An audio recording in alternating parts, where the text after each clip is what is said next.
Hello, and welcome to the library. I think everything is working. I think my software for my model was not working a bit earlier, but it seems that it has been solved. The issue has been solved. So hi. I hope that you are all doing all right.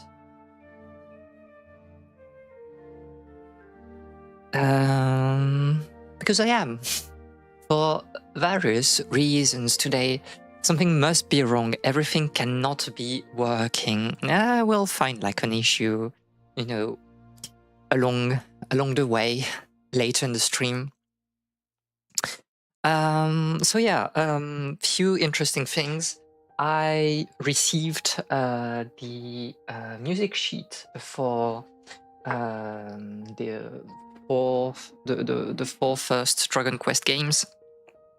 So I had to order the music sheets from Japan, and I did that. I think like this weekend, on Sunday, something like that. And it has already arrived. So like, what is happening? How is it even possible in terms of logistic? I don't know. Nobody knows. Amazon really has uncanny logistics, I believe, especially with Japan. And this is the true destructive power of capitalism. Because like the parcel was meant to arrive by Friday, I believe. And it's already here. So what do you want me to say? So this is interesting because it's like the first book is a compilation for Dragon Quest 1, 2, and 3. And the second book is for Dragon Quest 4. We'll go through that at some point.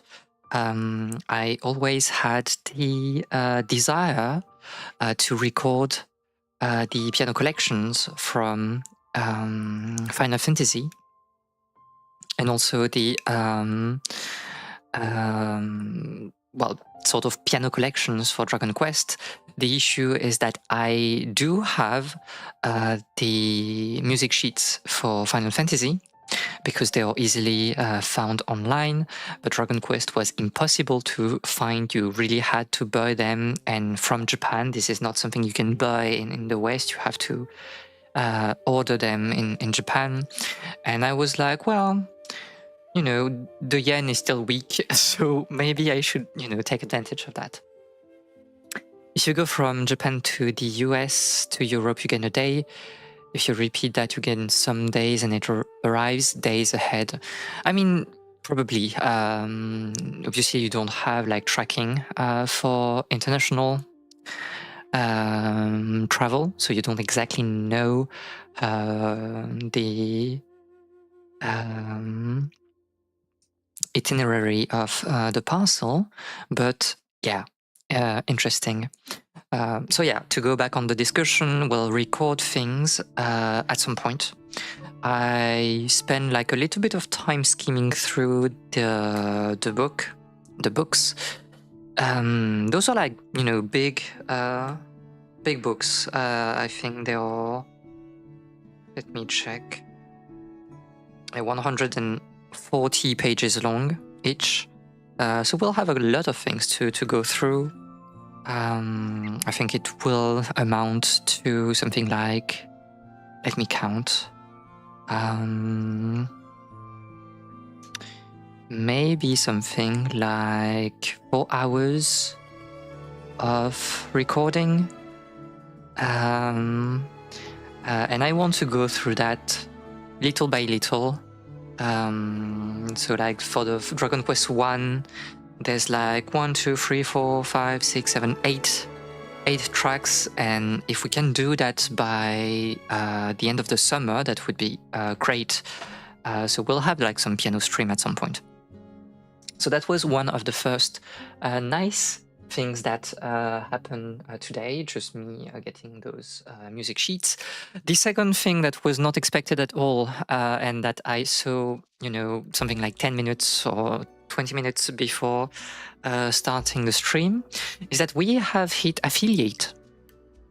So this is done. We have basically unlocked all the options that comes with being affiliate. Meaning that at some point we'll start to put emotes, I can do channel points, I can do like subs, and all the rest. And I will answer your question, where is the sub button? I need to, fill the information for tax purposes and so on. And obviously I was not able to do that in, 20 minutes before the stream. I don't know if I will have the time to do that before Friday. But next week everything should be set up, hopefully. So yeah, I don't exactly know what live streaming your tax input, never.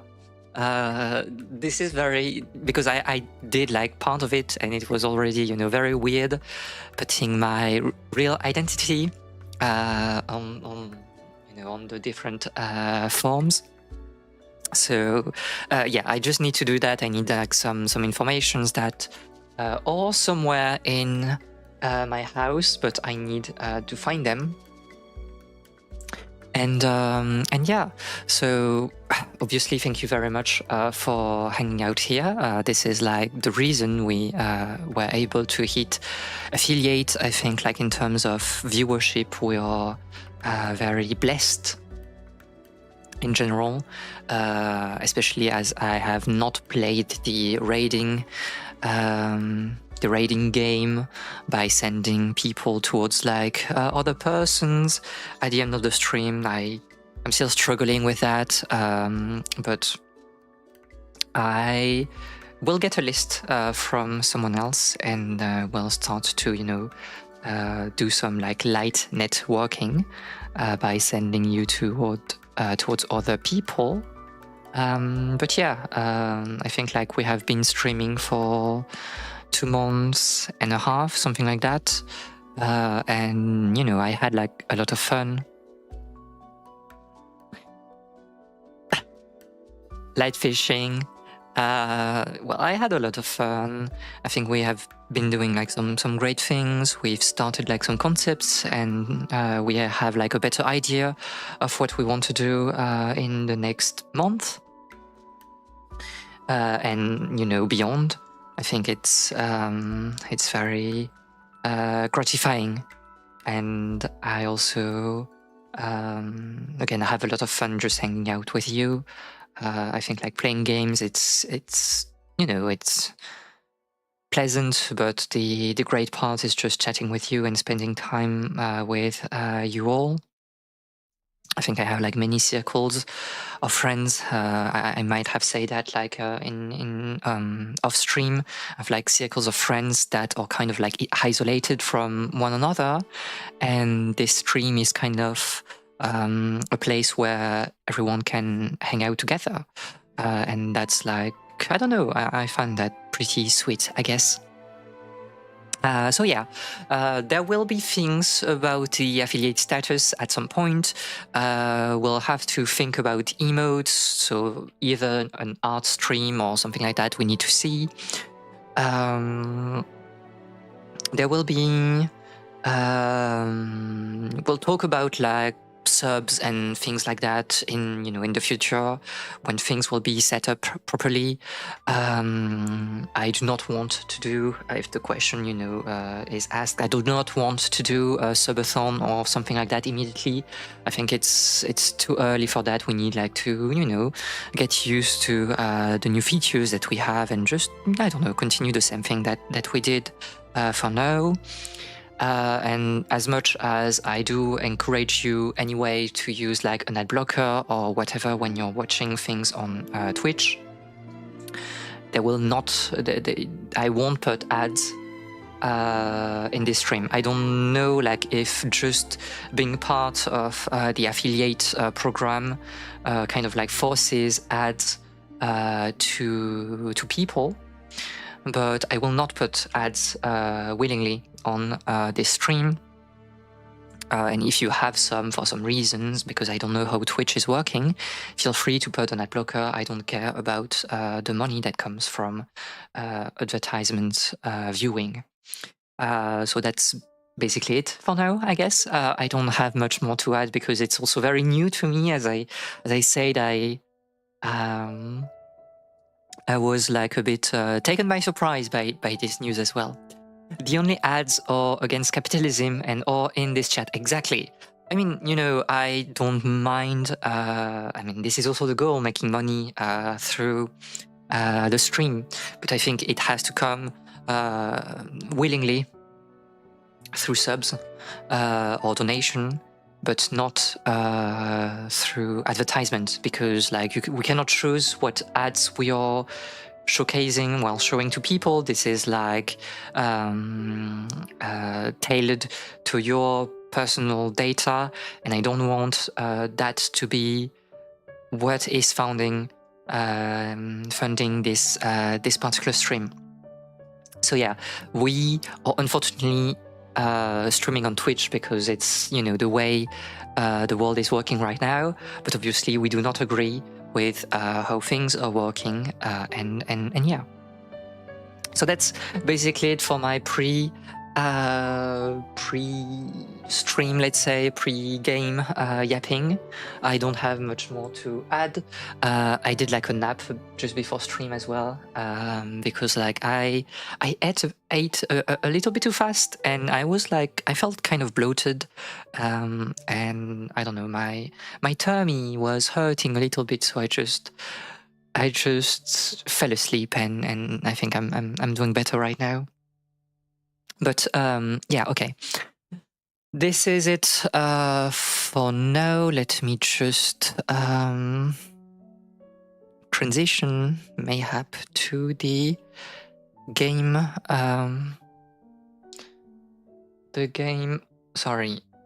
Scene. There you are. And I believe you should have the sound of the game. So as I think I have changed the title of the stream the other day, so it should be all right. But if you can read the title of the stream, we are indeed playing Celeste today, because it has been mentioned indirectly on the Discord server. I know that Rani wanted Rift of the Necrodancer, but unfortunately I just want to play Celeste, I think. And I believe I'll have more mental power to yap at the same time than Rift of the Necrodancer, where we need to really stay focused on the music. So today's stream is of unknown length because we're not raiding later, which is good because like I didn't feel like raiding a lot this week, but we'll see how long it will take us. I've been playing Celeste a lot when I was younger. When the game was released, I spent like hundreds of hours, I don't know, but I haven't played the game for the past 2 years, so we'll see if I'm rusty or not. You can see that I'm playing with not mods, but what do you mean good? Well, we have mod options, but mostly because I'm playing with like Everest, which is the mode loader for Celeste. And yeah, but it shouldn't change anything important in the game because I have no mod installed immediately. More raid is more good. I mean, I don't know. I just feel like a bit tired, and I feel like especially yesterday I was not like really focused on the raid. I don't know. I was also a bit nervous and you know stressed for some reasons. Was feeling a bit under the weather. If you want to check that, obviously you can check the suggested channels below this stream, and you'll find I think Cinder. Cinder was our tank. Well, she is our tank in the static, and she did stream the entire thing. So yeah. Less raid is more good. No raid is bis. I don't know. I'm having, at the very least, I'm having fun with friends, and that's maybe the most important thing. So you can see that I have a save. I had to do shenanigans to rename the save, and then I kind of like remembered that you can just rename the save in-game with Everest, but I forgot about that, so I had to change the name in the save file on Windows. So as you can see, like I've been like grinding a little bit on this particular save. I've basically finished everything there is to finish in the base game, and DLC I've not done, I think, the golden strawberry and all those things, because this is just too hard. I can save by yes for the name, because I don't want to dox myself. But we won't use this file today. We'll start a new one. And we'll just play through the game. We'll try to get as many strawberries as possible. I think for the best strawberry pie, we need 120 of them. So we should try to keep that in mind, and I think in 3 hours it should be like all right. We should get them. So yeah, Celeste, a very interesting game. You have a button to jump. We don't have the dash yet, but you can also grab walls. We talk a little bit about like the people behind Celeste, just a bit after, because we had like some news at the beginning of the year. But let's go, through the tutorial first. There are advanced techniques that we can do, obviously. Most of them, I think, are not anymore in my muscle memory. For example, the infinite wall jump. I don't think I can do that anymore, but I don't know. We'll see. So we are playing Madeline that is trying to climb Mount Celeste. Yeah. So we have the discussion with the granny. I nearly died. I hope the sound is also alright. My dry away almost did you in the mountain might be a bit too much for you.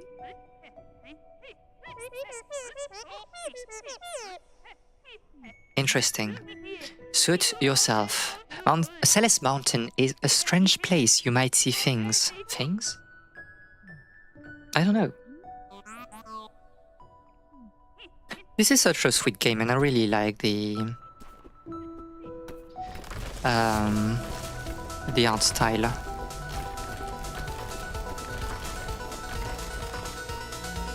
Wow, we are falling! But we can dash. Interesting.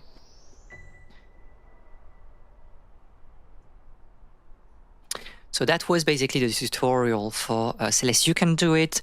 Celeste, that was obviously like extremely well received immediately when it was released because of its design.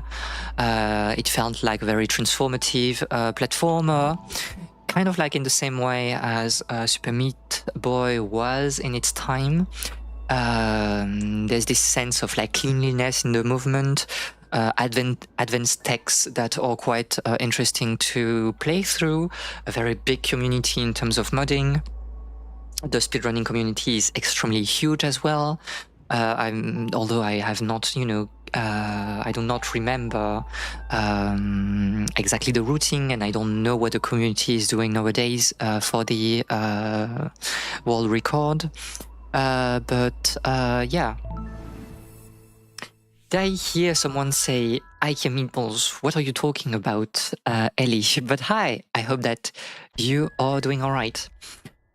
So we will try to play like a bit slower than normally, just because we need like to collect some strawberries.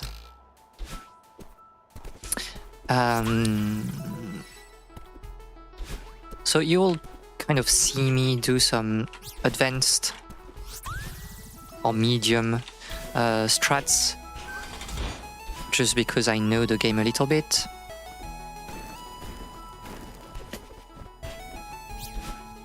And here there's an interesting way you can do it, I believe. How are you doing this one? Is it like just this? Yes, because like, okay, this is not a normal movement, but obviously if you jump on the wall after dashing, you conserve the momentum and you can like kind of like go through here without taking the path. There are a lot of things here. Obviously we should try to investigate a little bit, because I don't usually gather strawberries, so I don't exactly remember what we need to do. I've never done like a 100% run of... Oops. She's cooked. She's cooked. Oh, the strawberry is still with us. Well, whatever. Omega Big Brain Yap exclusive advanced strat. I played the game, I played the game, so obviously I do remember a few things, but at the same time it has been like 2 years since I've played the game, so I'm rusty is what I mean.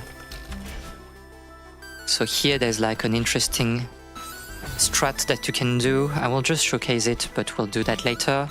If you like jump to a direction and then to another one, this is not the best place to showcase that, but you'll kind of like add up your momentum, and so you can do interesting things like this and go way faster than you can. And basically, okay, the timing is not good, but you can like skip this part. Normally you would go here and kind of like go through that way,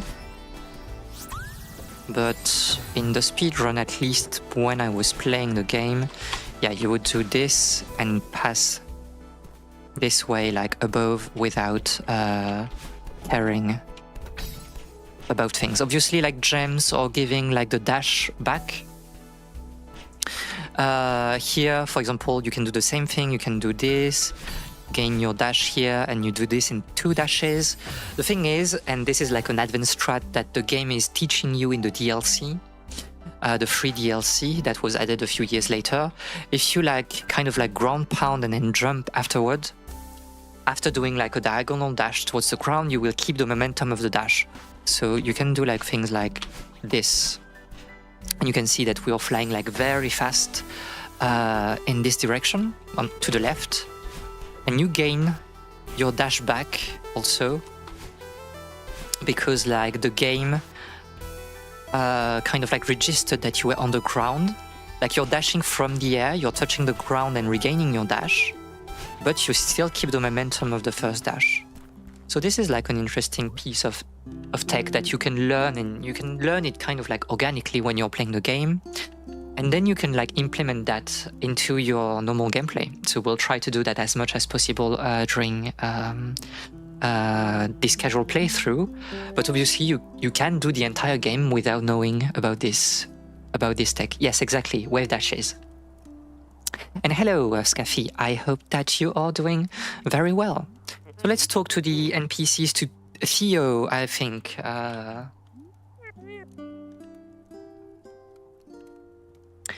Hi. The problem is that I I don't remember all the speedrun techniques and the hypers and I mean, what's the difference already between like a hyper and a wave dash? Hyper is like when you're starting from the air, or when you're doing it on the ground. I don't remember. But I'm doing well. We are kind of like doing a very chill stream here, playing Celeste. Hyper is from the ground, wave is from the air. Oh, and that's why, yes, because you can do like reverse hyper that we can showcase here because the room is quite good. What a killer night for a hike. I guess so. This place is so crazy. This is so crazy. It's what I'm telling. I kind of cannot believe it exists. Not the easiest climb, is it? I mean, I've always found very interesting that you have like a crashed plane here. I guess that's what I was looking for. Just happy to see another human in a lonely place. We'll talk a bit more about like, I think the psychological representation of Madeline a bit later.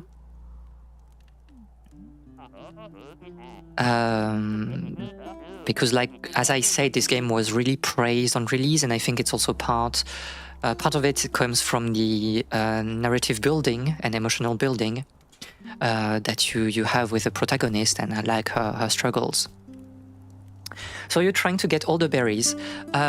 Maybe not all the berries, but we'll try to at least get, I think, 120, so we can get like the best pie. The goal is just to play, you know, through the base game, kind of like casually and collecting things along the way. Sorry, I've said that like when we started streaming, but I haven't played the game for 2 years or so. So this is kind of like a rediscovery, and we can see how much like I remember about the routing and whatever, the old routing. So like, I guess like you have, and that's what we kind of like showcase, the reversed hyper here, which is different from, as Scaffy said, different from the wave dash that you start from the air here. So you can do... oh, I've got a lot on my mind. You've come to the right place. I'm pressing my toes off, but I can't imagine a better place to be for some quiet reflection. You need 150, okay. And so I think like in the base game you have like 170 something.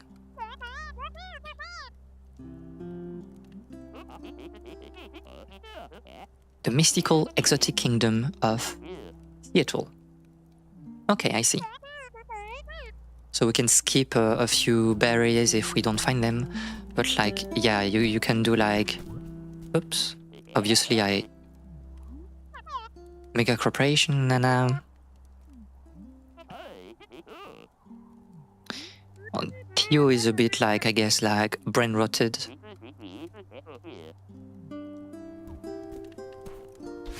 The normal hyper, and if you have less space you can do the reverse hyper here. Then you have the golden berries and the moonberry. So I think the moonberry, I got the moonberry, but I never did the golden berries, at least not for, you know, all the levels, because it was just like too time consuming, I guess. So we can come from the top. Oops. Yeah, all those like optional pathways, I can't remember what is happening in here because I normally do not go through here. Getting all golden berries is a very hard achievement. I think so, like, and especially with the DLC. Like, I remember when the DLC came out, I was playing the game a lot back then, and it still took me like, I think, 3 hours to go through the main game took me on release, it took me like 1 evening, and then I was playing a lot of it. And then the DLC came out, and it took me like 3 hours to go through it. And I remember like spending on the very last screen, I spent like 1 hour and a half. This was crazy. And then people were starting to go for the golden berry, and I was like, I can't do this. Like, this is too hard. The time like it would take to just like learn the entire Farewell DLC is just madness. Well, we'll see the berries that we are missing a bit later.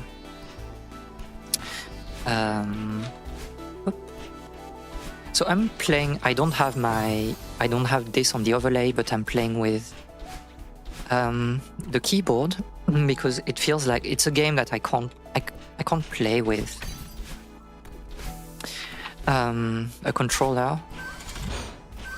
I don't remember here what you're supposed to do to go fast. Oh, there's something there.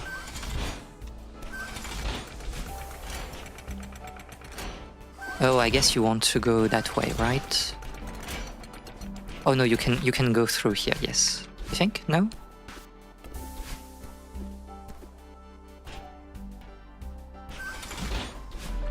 Okay. Let's see what there is here.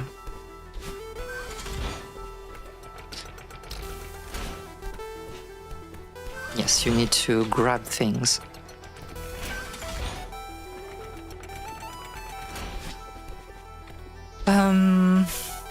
Let's see. Is this the first tape? I don't remember. Oh, it's the movement of the... Oh, yes.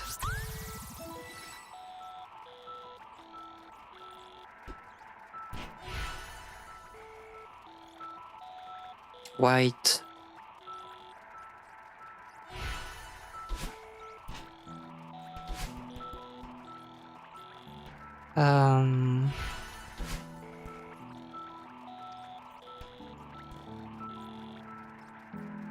My memory is not working very well today. I have to wait for them once at a time. This is the wrong one, and I did a wrong input. So white, blue,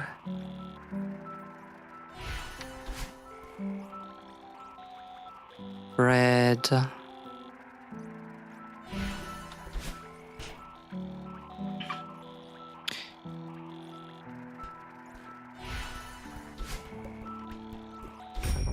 okay. Or maybe that's just a heart, right? Okay, it's just a heart. Which is not something that we really care about, to be fair. Like, this is good if you want to do the 100%, and if you want to do the kind of like bonus level in the base game, but we won't do that today. Late girl is late. What did I miss? Nothing really. Like, we were starting Celeste. I was talking to people in the pre-yapping session about how I got like sheet music for Dragon Quest. So we'll go through that at some point, playing some piano again. And the big news for today was that we got affiliate. We got affiliate earlier today. So we will set up things about that.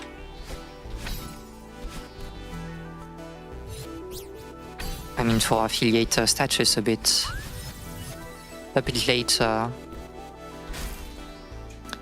in the week. Thank you. I hope that you're doing all right, Calais. But it's very nice to have you here.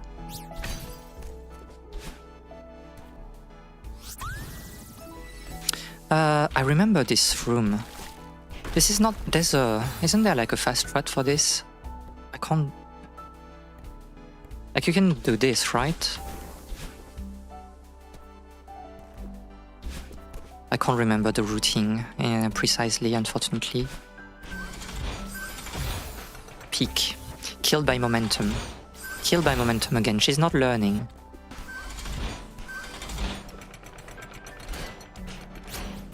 Okay.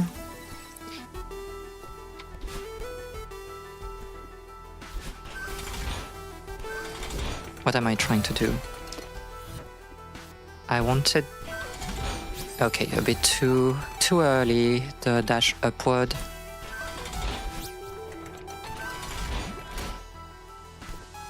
Can you do this, I think? Oh, but no, you cannot... How do you do this one? I don't remember.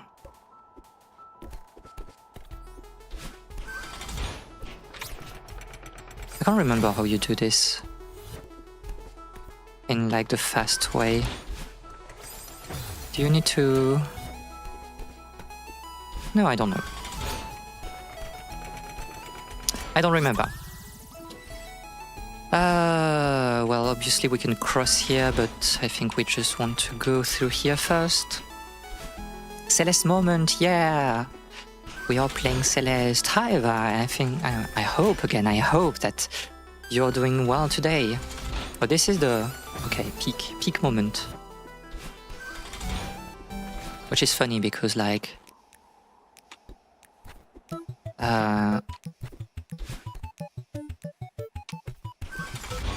Oh, too early. Because spikes are in French are called pique. So yeah. We can try to do a B-side at some point just to showcase B-side and maybe C-side, but... No, C-side you need to do the entire... Do you need to do the entire, like... the entire B-sides to do the C-sides? I can't remember. Can you go up? I don't think you can go up from here.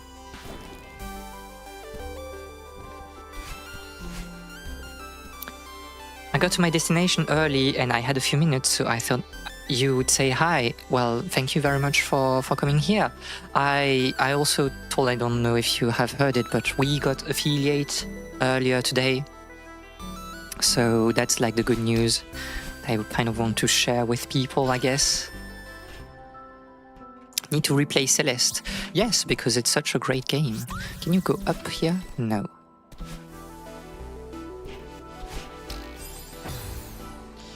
I don't want... Okay, works.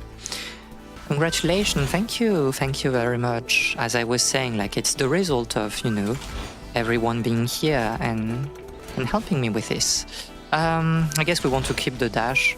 It was probably possible with like a wave dash as well, but I don't know. Isn't this like the normal... Yeah, this is like the... Okay.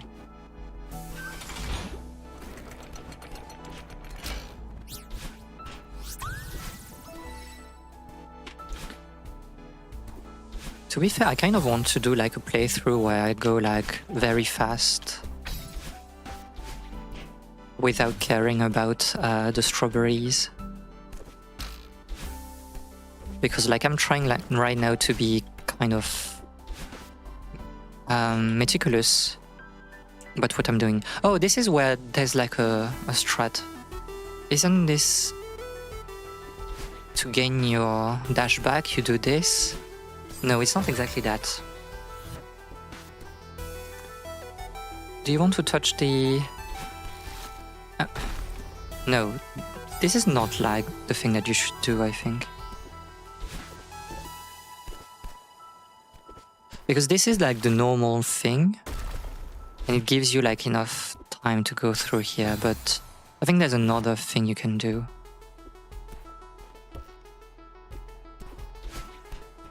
I think it's... Oh yeah, I remember now. I think I remember, okay. That make my eye twitch. So there's this, and then you can like bounce on the corner, I think. Wow, my hands are still a bit rusty. Like you... Well, you can, I believe, like hold to the wall that is like just above here. And it will align you to take the corner. Yeah, that's, I think, the way. Because normally the room would be like, you go here, kind of go here, and yeah, you wait for that to fall. There's probably something here, by the way, that we need to check. But I won't have the... Oh, I will. Okay.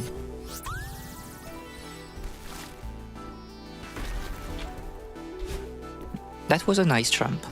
And this is like, I know that in the normal, in the old routine of the speedrun, you would, but I can't remember the timing for that. You have like some inputs you can do, like to climb. Because when you climb up, obviously, you can see that you're losing stamina. And it will be depleted before you can really, climb upwards.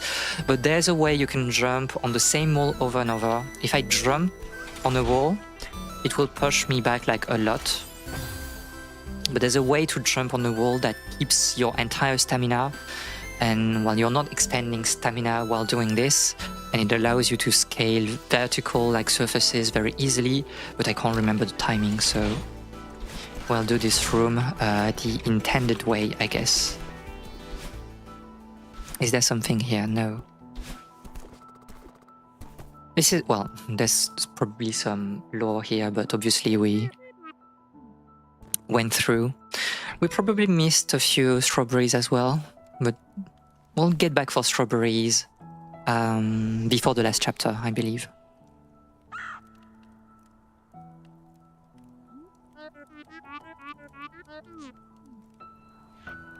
A mistake coming here.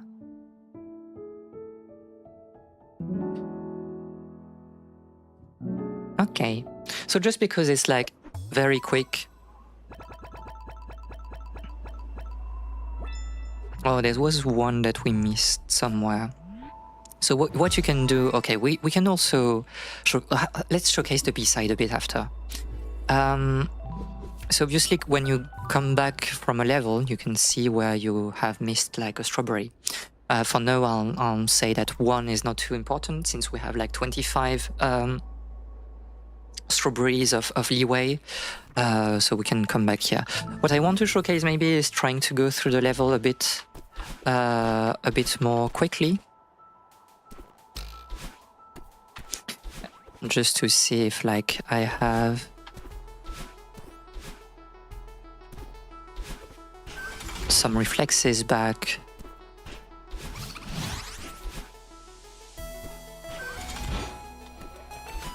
Ah, missed the... Ah, wrong. Am I dashing too late? I'm dashing too late. And obviously, like, it's just like a pure loss of time if you don't make this jump. I'm rusty, I'm waiting too much for the dash. This is a bit better, I guess.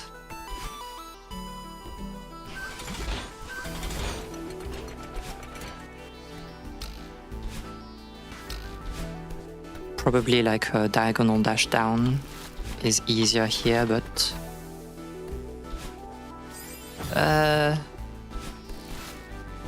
Oh, you're the one that we need to do, yeah, that way. I remember now. There was like very good guides, I remember, to learn the... I don't know how we do this room. There's probably a better way with like some advanced jumps, but I can't remember.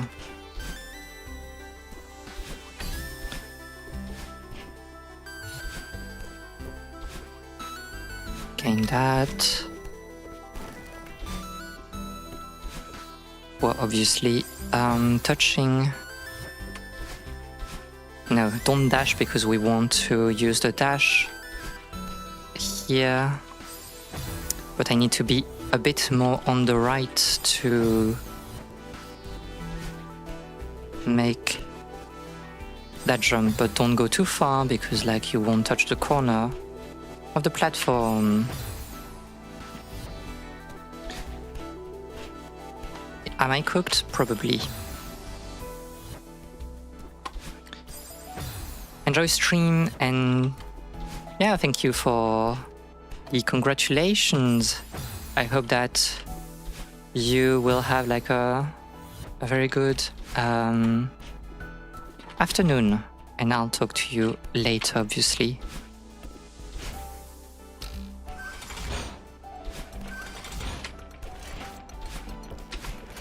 Yeah, this is very slow. Like, you can do this in like 1 minute or so, whatever. I don't know if I really care about showcasing the story or if I just want like to go through the... Oh, we can skip cutscenes, obviously. I think like there are interesting things on the next... on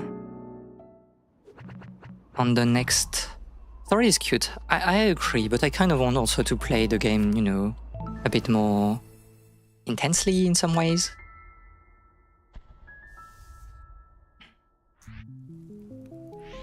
So we are in the dream.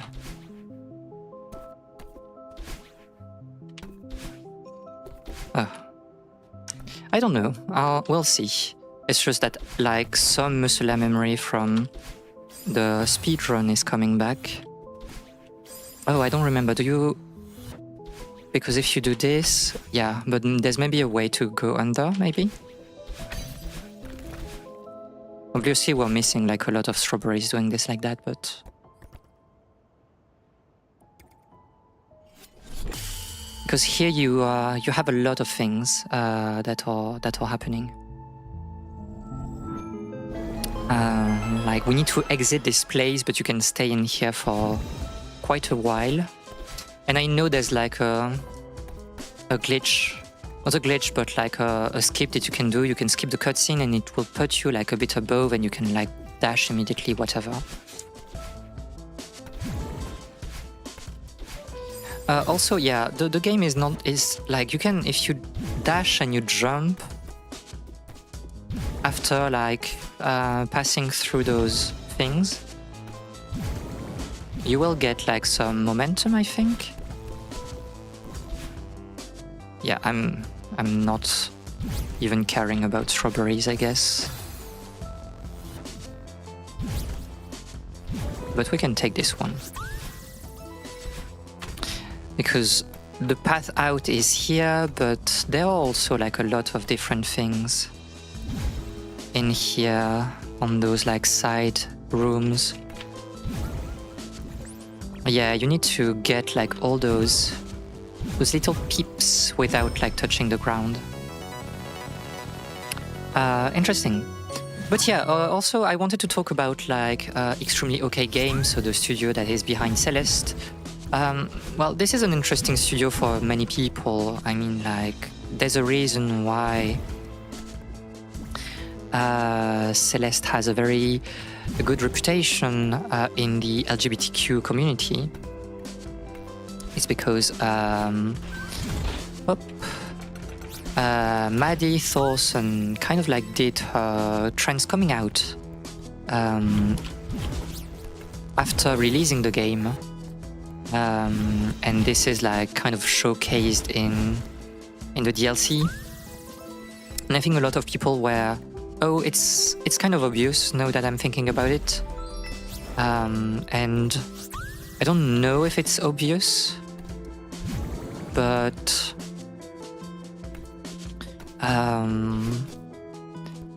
yeah, it's a game that has like garnered a lot of praises from the LGBTQ community. What do you need to... Am I... Oh, because you come from the other side, right? But maybe we can solve this by doing that.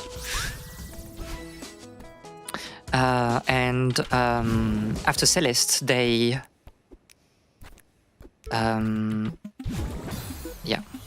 After Celeste, they began working on their other game, their next game, Earthblade. But unfortunately, at the beginning of this year, like 2 months ago, we kind of learned that they have cancelled Earthblade. I think it was supposed to be something kind of like I don't know, a mix between Celeste and their previous games, and especially how was it called? Towerfall, I believe. And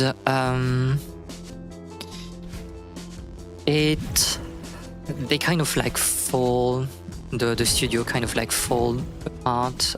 They were stating, I think, issues about the rights to the Celeste IP.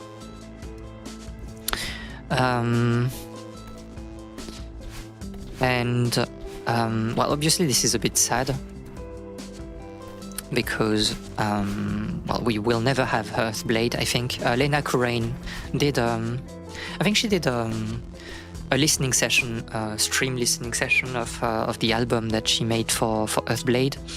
But like, yeah, they stated also that maybe they have the success of Celeste was so big that they felt a lot of pressure trying to come with a game after Celeste, and they kind of like scaled their studio up, but like in hindsight it was a mistake because they were not ready for scaling up. And this is like a bit sad, and I kind of want to talk about that because we had like some new pictures about Silksong, right? And I think the Team Cherry is has the same issue right now of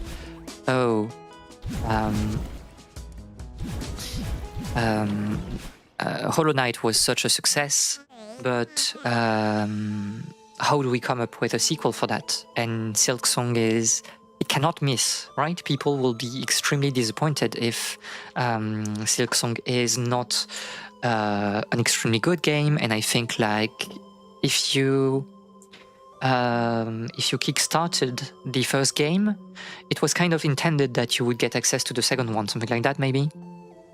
And yeah, it's like the weight of expectations, and that's certainly not very nice for them, like a very good situation, especially as their studio is very small. I mean, back far enough, Silksong was supposed to be a DLC. I see, okay. And so like the DLCs from Hollow Knight were not supposed to be, or you also had like the news about, well, the information about like the actual DLC of like Hollow Knight, it was already planned back then. I don't think they are like great DLCs, I would say, but it was supposed to be the last DLC for Hollow Knight. I see, okay. And then they kind of expanded because like the concept of maybe playing Hornet was, yeah, just too interesting and it's too big. But that's kind of like the problem of, I believe, Hollow Knight. And like the problem of Silksong is that they have too many ideas. At some point you need to say stop, and we need like to not put every idea that we have, but I don't know. So yeah, this is Badeline. And this is why like this game resonated with so many people back then, because it's about struggling with your more negative side, your negative emotions, and it kind of like, it will end in a very good way, I believe.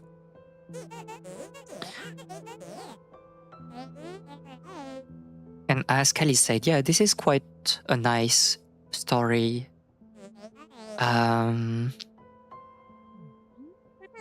It's simple, it's not very, subtle, but that's also the point.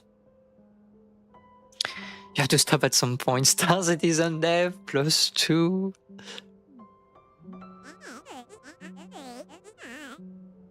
You're not a mountain climber.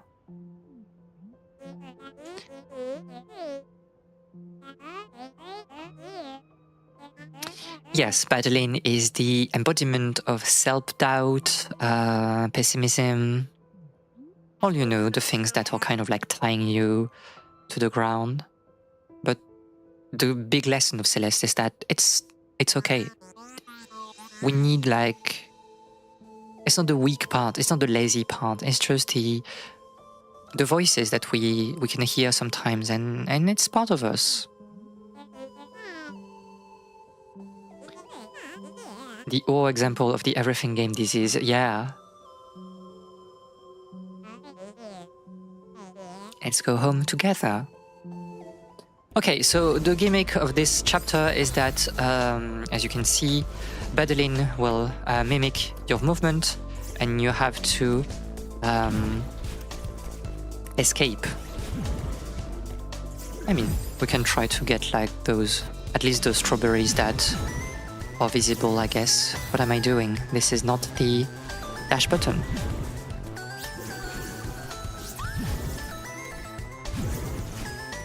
Oh. Wrong one. I don't exactly remember. I think, yeah, okay. This way.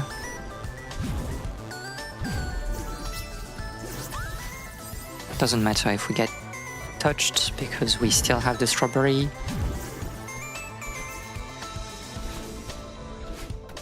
There was some optimization here, but I failed. Oh, you too slow. Am I supposed to do this one first? I can't remember. I think it's this one. And just, yeah, fall down.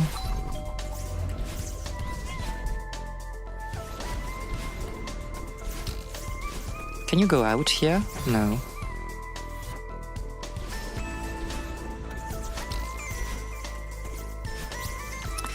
But yeah, I think like there's something interesting about, you know, the scale of games, especially when you're a small studio that cannot afford scaling your game up again and again and again. Oh, there's a strawberry here if you don't touch the ice, I remember.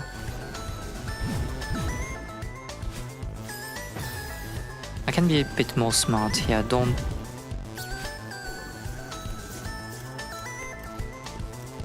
Okay. This will do. There's a shortcut here, right? But there's also a strawberry here.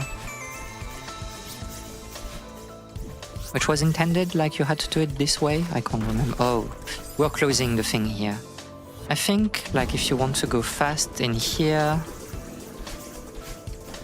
you go there, and then you just wave through the element of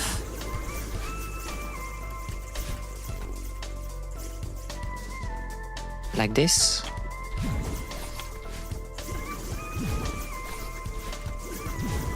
Oh, bad dash. Something like this.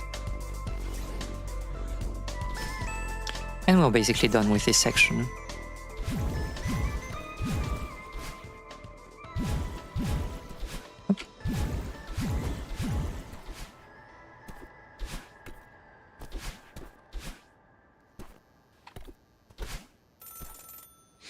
I agree on limiting scope. I find often limiting options can create a tighter experience. Games that try to do too much tend to do all of these things poorly. I think so. And I think that's, you know, one of the... Because, like, Hollow Knight is very highly regarded amongst, you know, gamers in general. But you have, like, a subset of people that believe that Hollow Knight is really bad. And their rationale is that the game is too expensive, like too large. And they didn't feel like it was a good Metroidvania. And I don't agree with them. I think that Hollow Knight is nicely balanced, even if the map is not the easiest to learn. But I think that it's on the verge of like committing the mistake of being too big. And they really need to be aware of that, like for Silksong, because I don't know, what are you trying to do with Silksong? Like you need like some concept beyond, I believe, just a new moveset with Hornet. You need something that is interesting in terms of like exploration. And the question is, will it be the same type of exploration, or are they trying to do something a bit more interesting with the Metroidvania formula? And we don't know about this, but I feel like Silksong is, you know, on the verge of committing a mistake because it keeps going bigger and bigger, and you don't exactly know what they want to do with that. There's few games I felt this game does a few things. Too few things, but there's a lot of games that feel bloated. I agree. Like, for me, like, this game does too few things. It's mostly like concepts that you will find in like game jams, and it's like, oh, obviously you had like only, I don't know, 1 week or 2 days to do the game, and I can see how it can be expanded. But other than this particular setting, I think it's hard to find like games that are really lacking something. I feel the opposite about Hollow Knight. I think restricting the game to a nail as the only weapon is a big part of what makes the combat tight, similar to Sekiro versus the Dark Souls games. I do agree, but I don't think that the... it's like... I don't know. Like, I've done like the 100% on Hollow Knight. I have not found the gameplay, at least it was not difficult for me. And I do agree with like make the combat just a nail and you have like charms for customization. I think it's great. But I think people were really talking about the world in general. It's like, oh, the map is... this is too much. I don't agree with them, but at least in the circles that I've been part of, it was kind of like the consensual like opinion was basically to be a Hollow Knight disliker or hater by virtue of, oh, it tries to do like a take on the Souls formula, and it tries to do a take on the Metroidvania formula, and it does neither of those two aspects in a good way. I think it's very stupid because Hollow Knight, well, has some, qualities on its own, and it doesn't have to fit a particular or, multiple particular genres.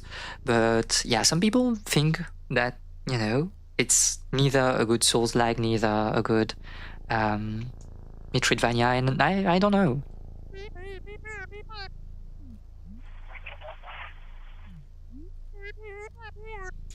I'm in trouble. I'm being chased by myself, by someone.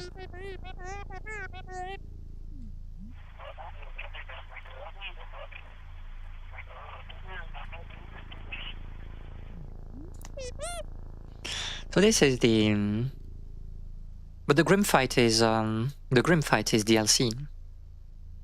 And I think like a lot of people that dislike Hollow Knight are not playing, were not playing the DLC. I can see why people would want more platforming focus, but I really don't get hating the combat. I think like they wanted maybe more emergent gameplay.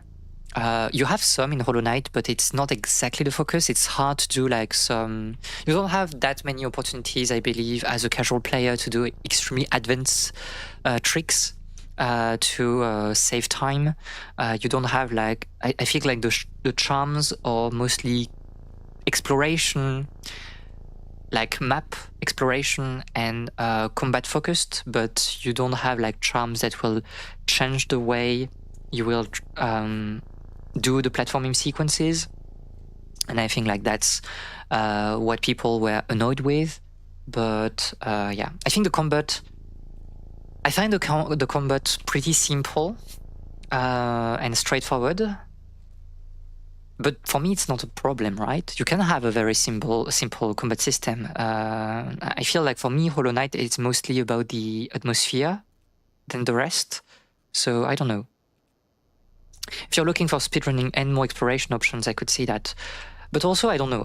Maybe it was just me, but yeah, I was like, oh, I really like Hollow Knight, and then I'm talking to some friends and people, and it's like, oh, everyone here hates Hollow Knight, and I feel like I'm in the very small minority by saying that I enjoyed it. So it was a bit weird, but I don't know.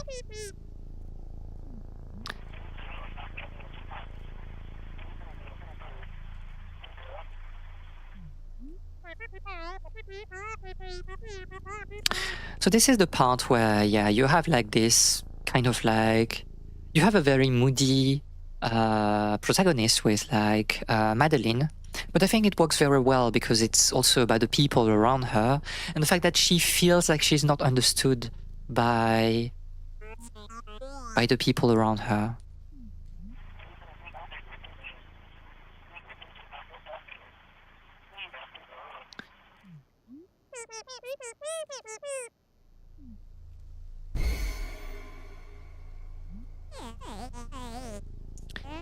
It's time to give up and go home.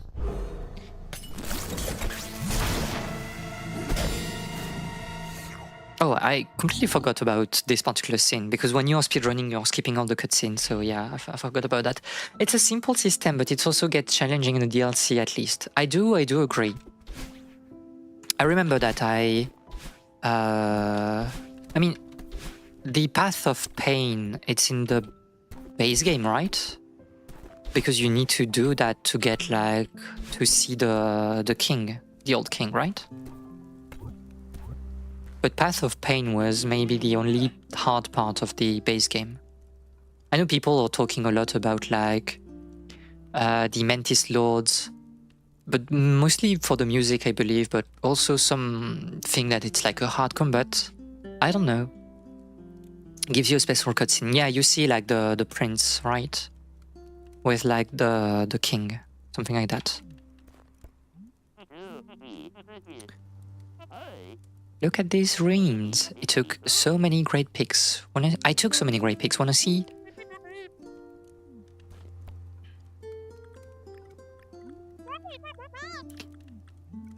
His Instagram peeled.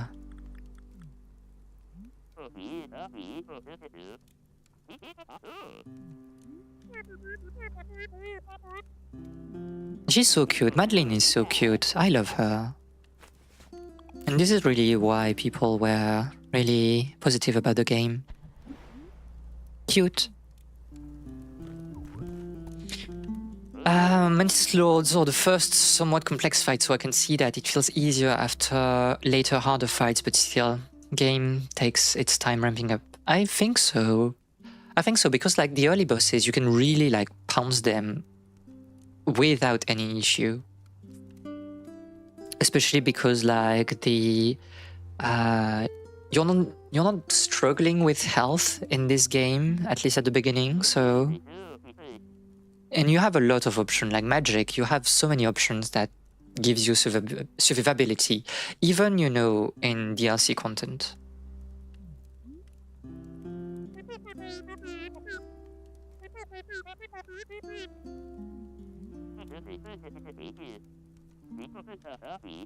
No one looks good without a filter.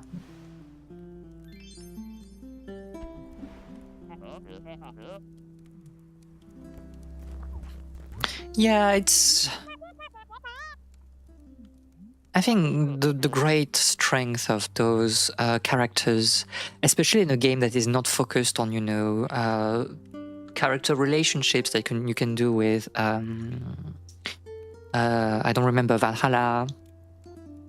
Well, the games where you kind of like do bartending and you talk to people, is that like in Celeste, those characters feel normal people, and they are flawed, but it's the same way people are flawed in the real life. It feels like so genuine, and it's such like a good part of Celeste.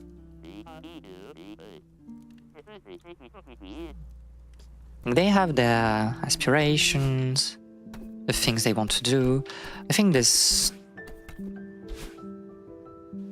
yeah, there's something here, right? Or am I crazy? Is this a... I think it's a heart?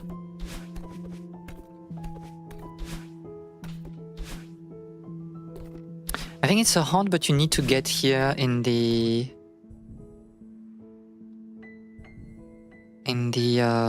other world, in the dream world. An apparition not of this world, but because of it, lurking out of frame. Awake, my heart is a fortress. In dreams, I am vulnerable.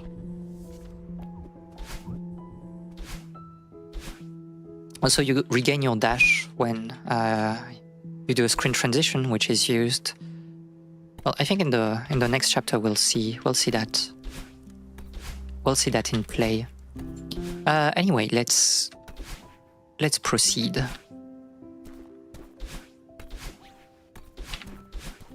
Oh, it has been too long. I can't remember what are the exact movements when you want to optimize things. But also I think like this chapter, now in the speedrun, people are not doing it anymore. They do like tape the B side, which is like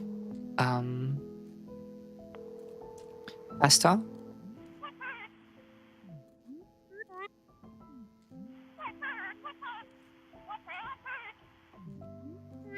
It's okay, I'm overwhelmed.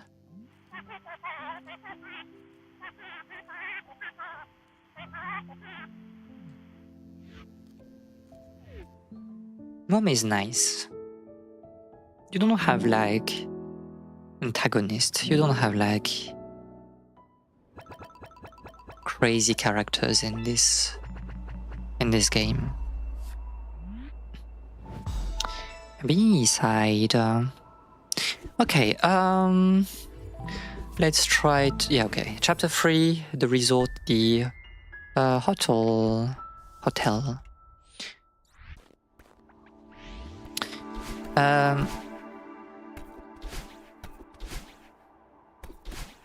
So you get like, the thing is like you have those miasma thingy that are kind of like cycling, and so it's really a more rhythm-based platforming experience, this chapter. So normally you would like take the key from here and kind of like jumping through here, but obviously because you regain your dash during the transition, you can like immediately get here.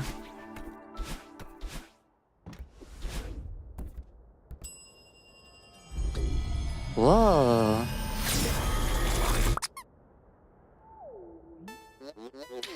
Welcome, may I help you? So cute. A ghost? Don't be silly. I'm the concierge of this fine establishment. Welcome to the world-renowned Celestial Resort Hotel. Mr. Oshiro, at your service. So it's like the big delusion of like the concierge, obviously.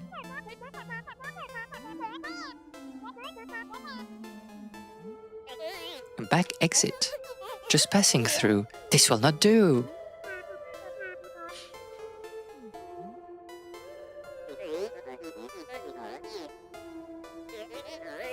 A top floor presidential suite features a world-class view of the peak.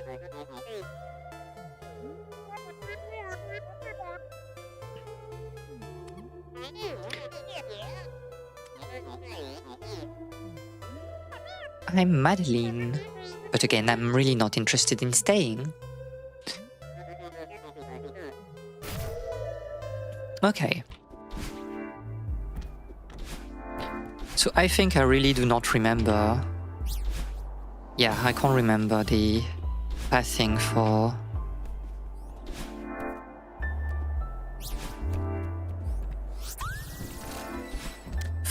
this level.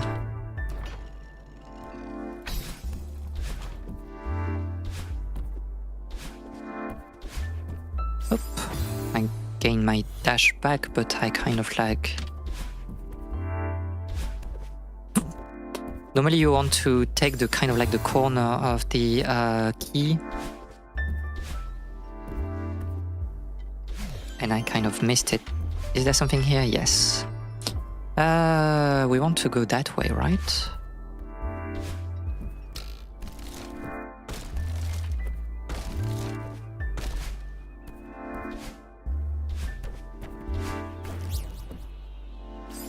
Oh, you're not reappearing fast enough.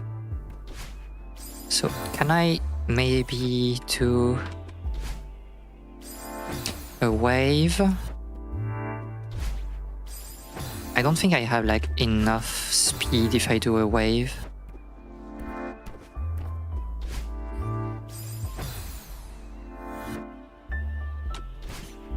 my refusal to do the level as intended. No, I had it. No, wait for when it goes up. Like here.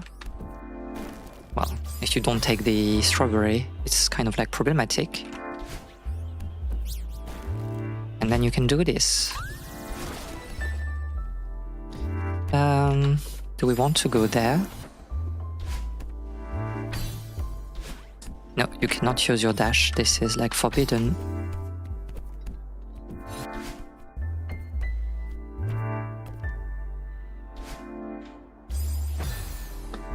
We can probably wave, I mean, hyper here, something like that. Another strawberry.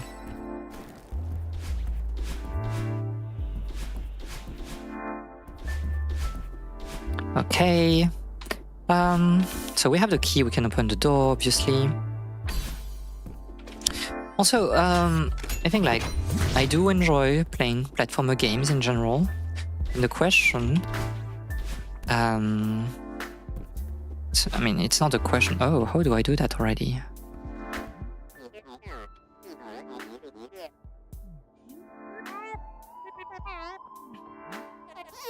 Of course we're open. I want to do more platformer games, but I don't exactly know which one. Which ones I can really do on stream.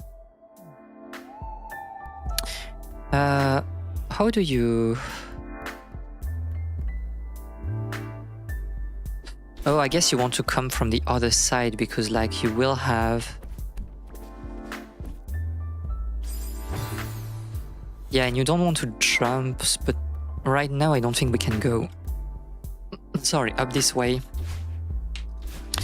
Because we kind of need like a dash for that.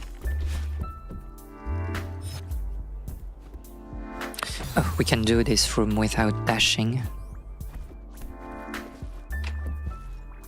There you are. Need to find another key. Can we do this? Maybe with like... No. I think we'll be...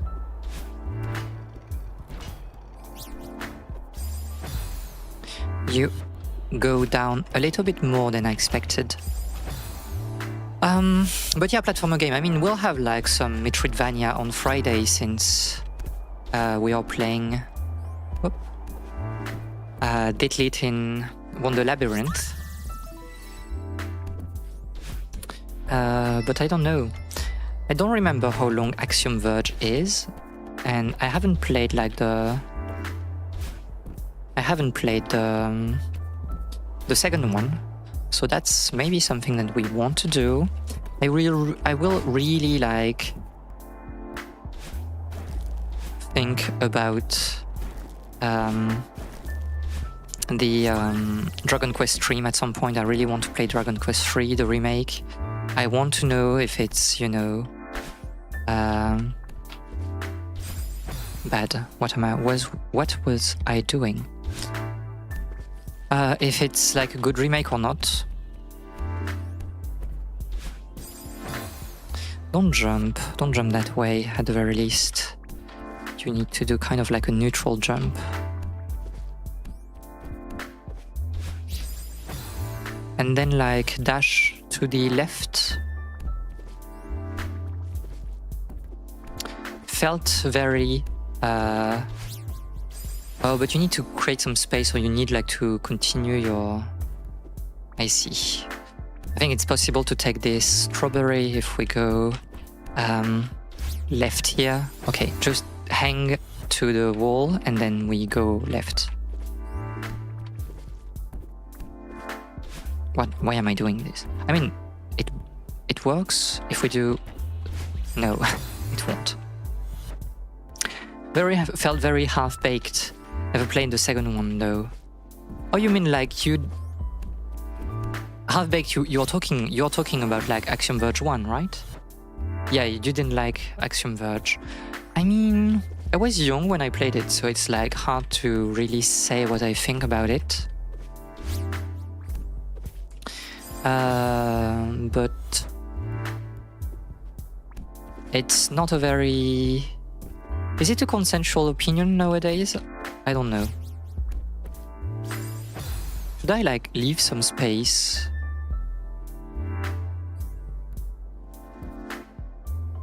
And do this maybe? I mean, I can just jump here, I guess.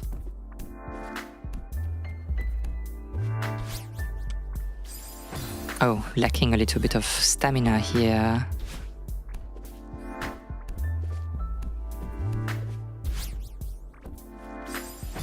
I don't know what I don't know what I'm doing here.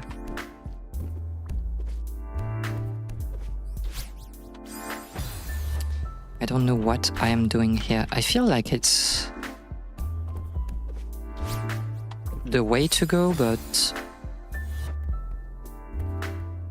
I don't know.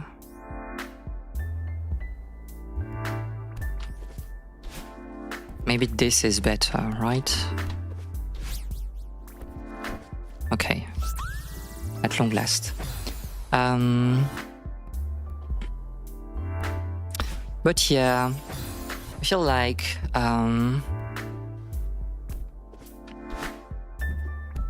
it's like, what kind of Metroidvania do you really have that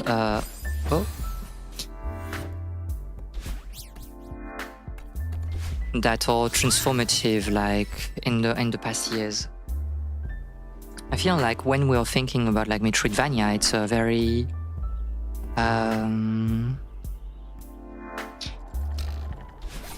closed environment, in the sense that what was I doing? You don't, at least for me, I will tend to think more about like old games, and I don't have a lot of very recent example.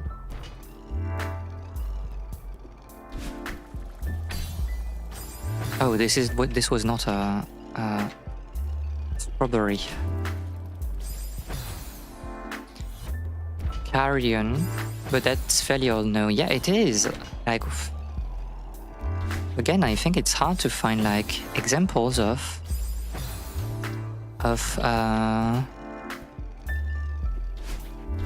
Metroidvanias that are recent, or maybe I'm not playing enough of them, but... And the Lilies and Magnolia are both really combat focused, but this is like the problem, quote unquote, with the you know, this adherence to the Souls formula kind of nowadays. Like, people are very combat focused. Guacamelee was good. I had like good memories, but yeah, it's kind of old. And the Lilies and Magnolia, maybe like those would be interesting games to do on stream. You have done them, I believe, both of them. So like, what do you think about them? Do you think like we would have fun on it on stream?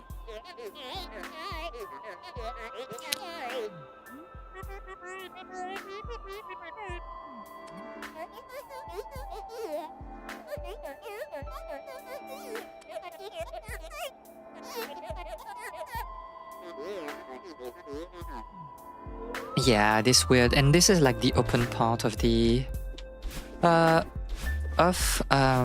level where you need to kind of clean this entire place. And you have like several sub regions that you need to go through, but like you can choose your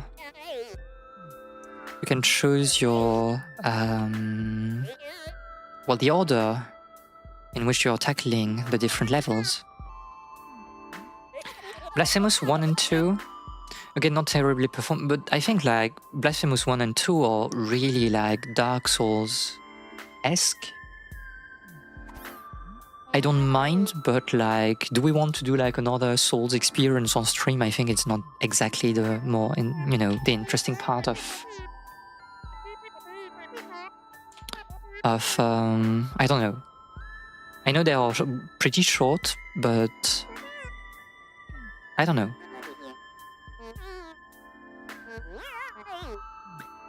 It's a lost cause. Okay, So now we have the very great music, and we can start like cleaning things. I don't think this is the first one. I think the first one should be, because depending on which like room you tackle first, you will like remove some clutter from the other rooms. So there's like a sort of like routing strategy in here. No, this is not the first one. This is not the first room we should tackle, I think. This is getting too real.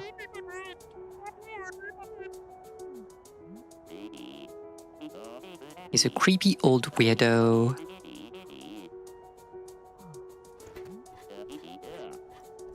I'm gonna crawl through this vent. Theo is a bit weird, a bit brain-rooted.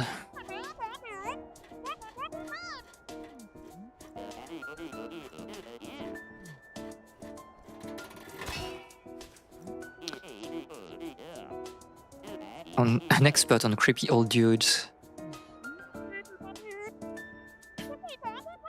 Me, when I'm trying to talk about like politics, you're more stubborn than my sister.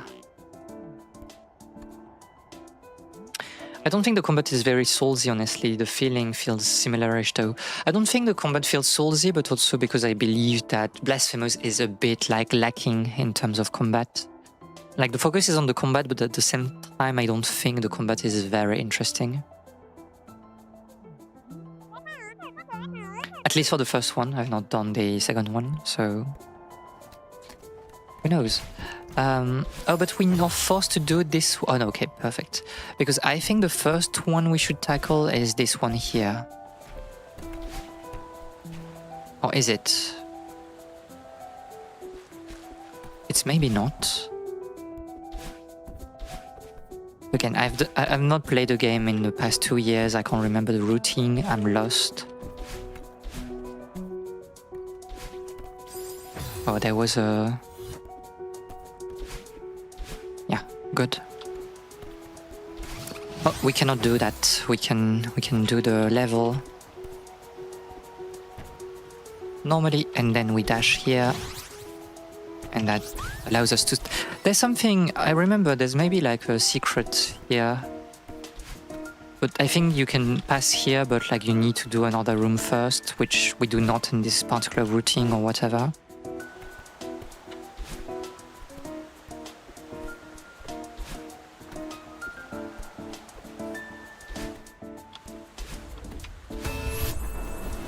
It's not great. Most interesting thing is the setting, to be honest. I mean, I do believe that, you know, and if we're speaking purely about like streaming experience, I think like the atmosphere of the game like should be the focus, especially if we are playing variety. Where are you already? Oh, you're here.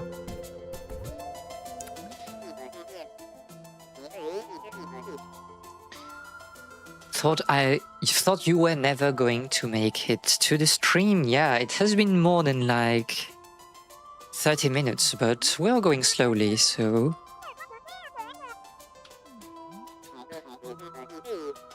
It's not a problem. I hope that you are having a good day, Bernard.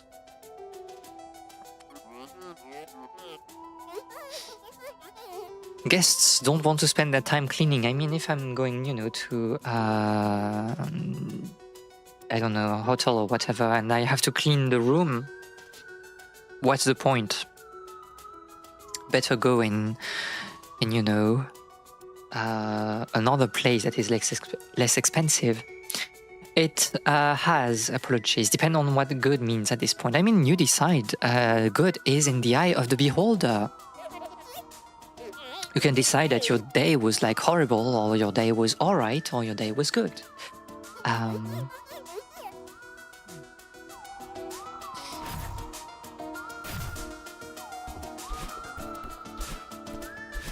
Or maybe I think that it's this one that you need to do first, right? Because I think this particular one... Yeah, it is. I remember now. I don't remember the routing. There's a strawberry here. I was not focused. There it is.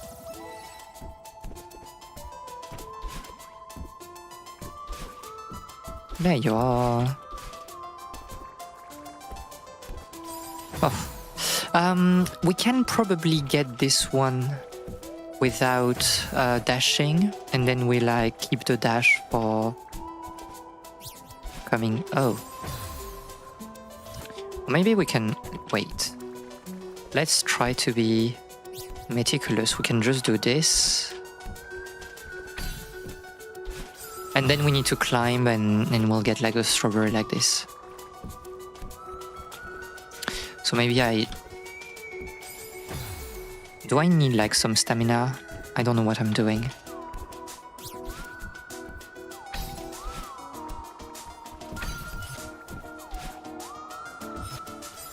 Oh, I was without stamina, so I was not able to make that jump in the proper way. I'm lost. I don't know what I'm doing.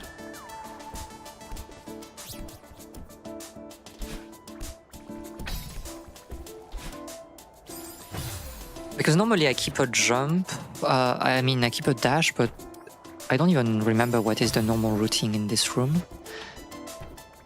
And obviously, as you do not tackle like strawberry collection the same way you do with normal rooms, I'm getting lost. So that's it for this. When you're close to this exit, you barely enjoy the mirrored luxuries that our hotel has to offer.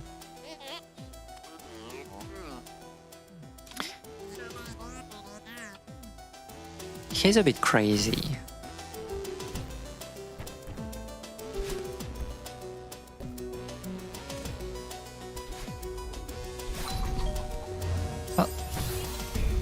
Bad movement here, and obviously it messes up the cycle of these miasma, of those corruptions. Don't know what... Should you... Or do you pass like this? I can't remember.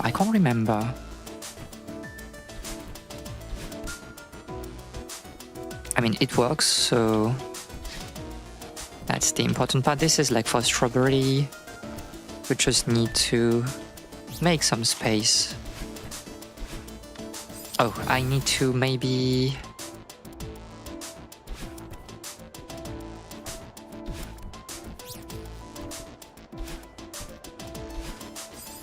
leave some room so I can come back from this side. There you are. I'll grab... Oh, I can just grab, jump over it, and probably...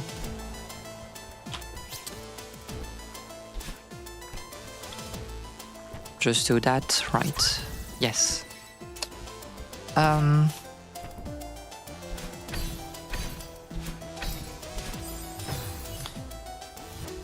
mean... this should be enough. How do you do this one? Do you do... It doesn't feel like the normal method. I think you have like some more platforms if you do this part first. And it's like a bit easier to go through? I can't remember.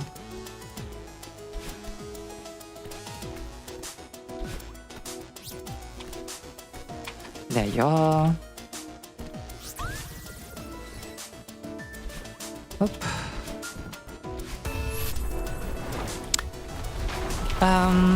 And for some reason, when I... oh, you need to get the key, obviously. When I was learning the routine back then, on release, this half of the level, the one we're entering to, was like a part that I always struggled with. And I had like a lot of trouble to keep that really clean, especially the chase at the end.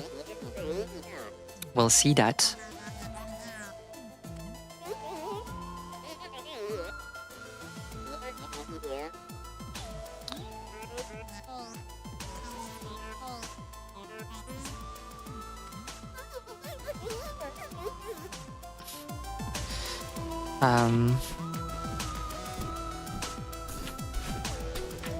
But I think like this level is very interesting because you have, well, Theo is here if we want to talk with him. It's amazing here. El Cripo.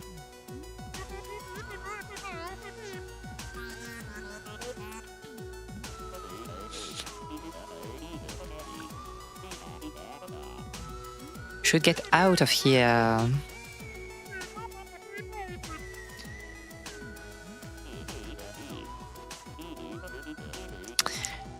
Yes, like Madeline is really a character that is like struggling with finding meaning in life. It's like she's trying to be good, but at the same time, like she's a bit moody and she's not in tune with what the world wants from her.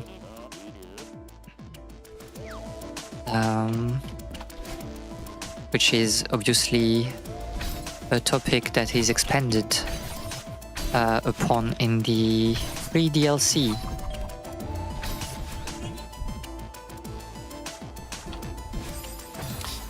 There's probably, yeah, this jump that you can make. Oh, and you can, I remember, you can again make some space. Well, this will not be good, I believe, but because we need to be a bit more methodical in the way we are dropping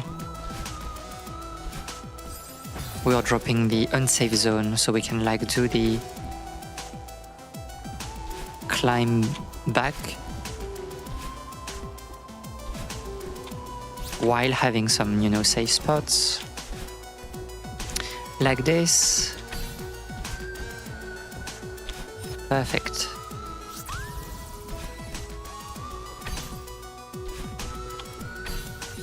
There we are.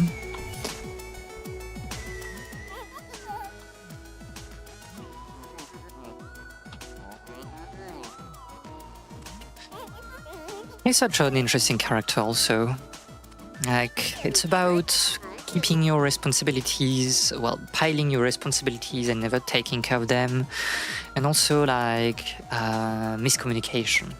Again, it's obviously a cliche, but it's rooted in, you know, problems that normal people have every day.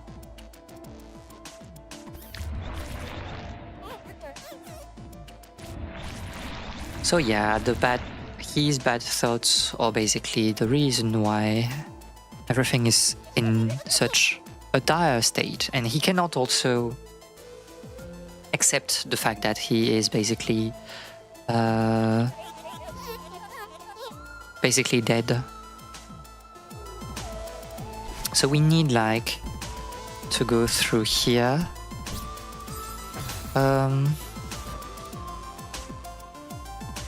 I need a dash to get there, but like, how do I come back from here? How do I come back from here? Because if I use the dash, then I won't have anything on the way out.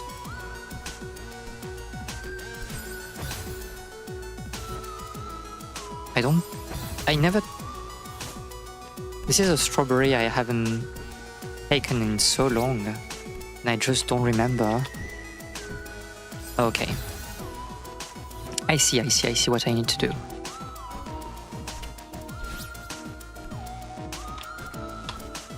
Tight but possible. Okay, you need to wait one more cycle if you want to do that. Because we'll be in the other parity again. I need to focus a little bit when I'm trying to do those strawberries that I'm not used to anymore. This was like bad.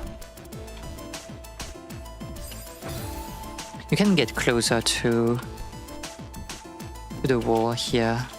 As long as we have like a few pixels here, it's fine. She says while, you know, dying because she did not leave enough space for herself, I guess. Okay, that was good. And also I can dash. I don't know why I'm thinking that I cannot dash after touching the ground. Like I can just do that. So we need a key here. I think you do this. And then it's a wave jump on this one.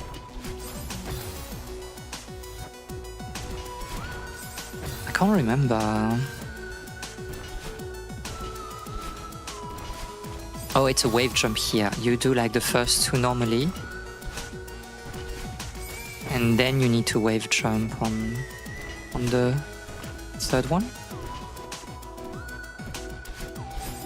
Am I crazy?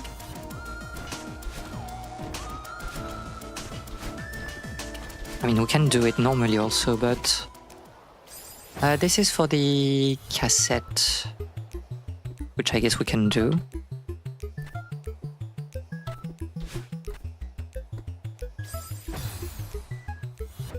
Can you pass through the rhythm, bad rhythm, which we should try to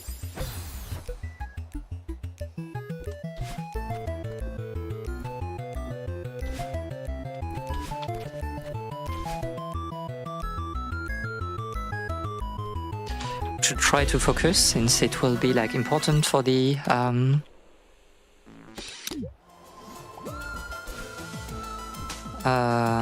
following part. On the diary, the hotel is officially closed. Charlotte organized the staff for a farewell hike up the mountain. Most of us have never seen the summit. I couldn't bear to leave without looking around one last time.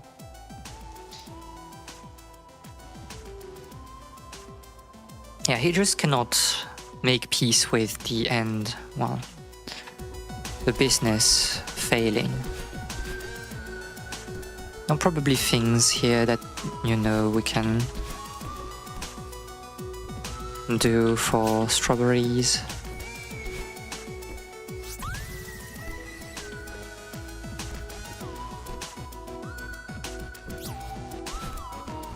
Oh, bad.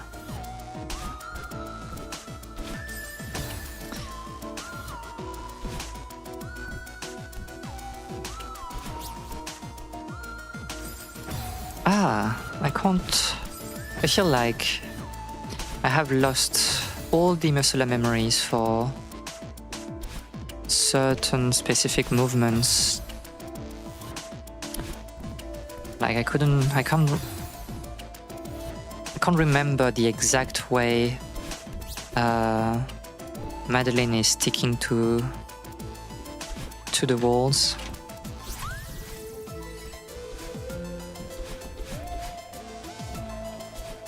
I can't go through those rooms.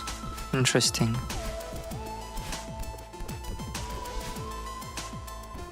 Well, we can just continue here.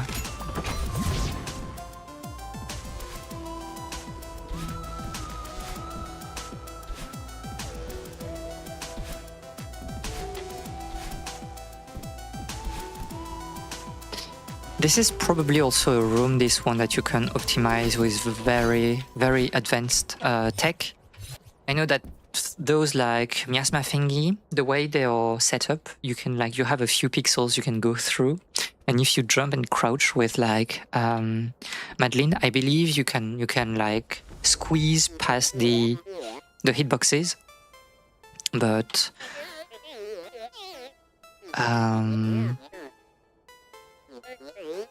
this is like a speedrun tech, and I haven't learned this.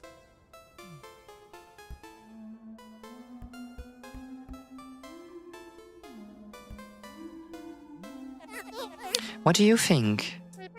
It's beautiful.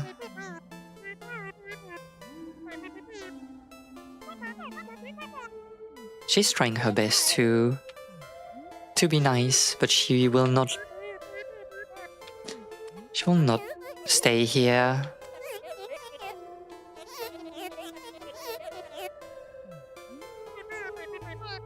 I don't want to stay.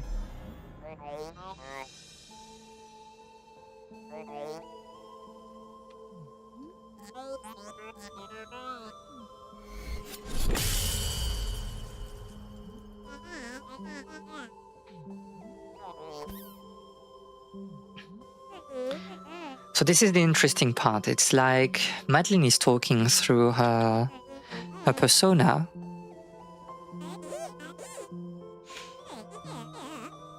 Kind of forgot the Banjo-Kazooie sound font whenever a character speaks. It's quite good. I think it fits very well with Celeste.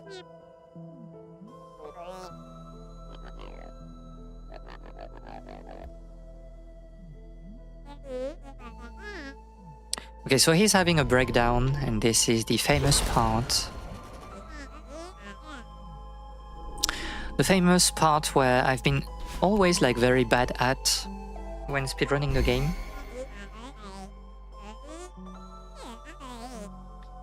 Certainly better than the sounds in Banjo-Kazooie. Yeah, I think like it's just more cute without trying to make too much of it.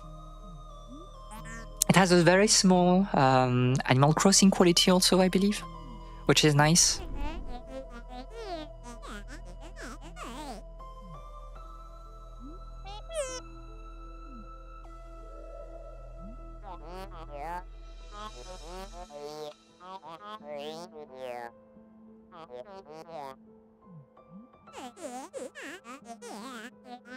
She only helps people to feed her twisted ego.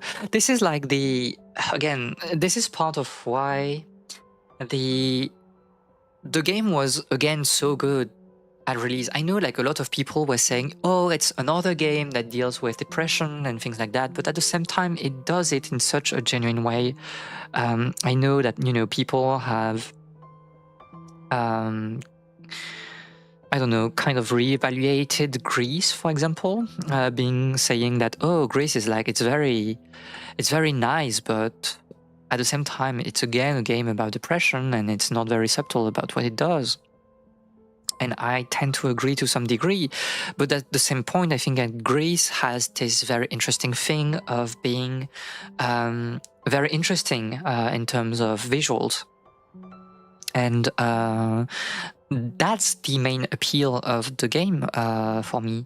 And you have like other games that are, you know, discussing issues of depression in also a very good way. I've not done it, I've only seen videos, but Spiritfarers is a game that is showcasing, well, emotions and also emotions of grief. And also about depression, about being lost, but it's done in a way that is genuine because it's about bonding people together. It's about creating a community, being here for one another. And I believe that Celeste's message is about the friends that we have and the people that are around us, and what it is to be ourselves and to be nice to other people and nice to ourselves. I kind of sad that the next game got cancelled says a lot about the state of Western development. Some people really value feeling clever too much. I mean, it's true. And the previous game, well, the next game, I mean, we talked about that, and yeah, I mean, it's unfortunate, but they went for a game that was too big for, you know, such a small studio, I believe. It doesn't have to be subtle. The visualization and ways of viewing things and how those views can change is valuable by itself. I do agree. You know, I will never say that a game, when it feels genuine, is like worthless, because at the very least, you are trying to resonate with people in a way that feels honest and genuine again. And this is the important thing for me, is that if you believe what you're showcasing, portraying, then I'm willing, you know, to cut you some slack, basically, because I want to understand like your vision. My problem is games that do not know what they want to talk about, and there's nothing to talk about for us, players. But I believe that if we take the example of Celeste, it's a very tight story about how to deal with my anxiety. And it doesn't go much deeper than that. And that's all right. There's this idea that your story has to be subtle to be good, which isn't the case at all. To be considered good, while your writing has to be good to resonate with people. I mean, some of literature's most beloved classics aren't particularly subtle, and yet here they are considered classics for a reason. Exactly, if something has a genuine expression of an experience that can give us another way to view the world and ourselves, it doesn't have to be a puzzle to figure it out.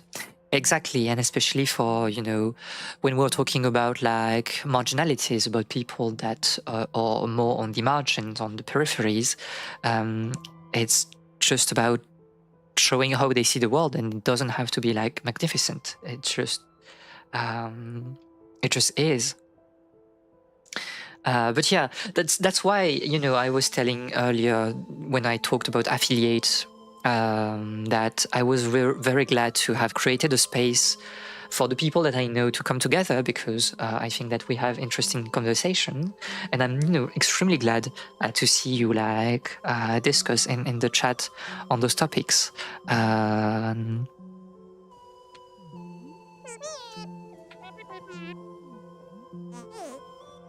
So yeah, there's again this issue with like Madeline trying to help, but also she doesn't know that she cannot help everyone, and it's kind of like tearing her apart.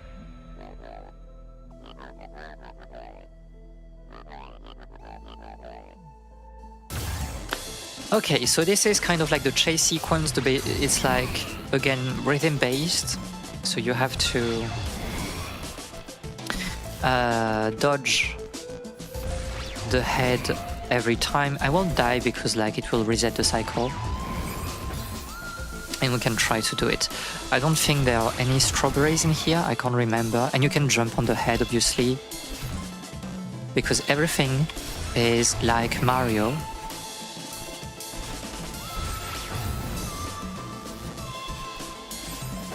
Oh, I can't remember.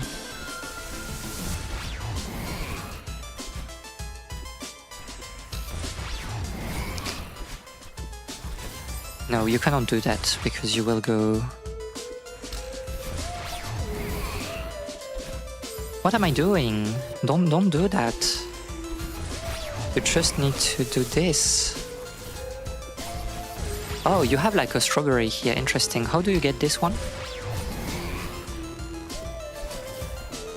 Oh, you use the...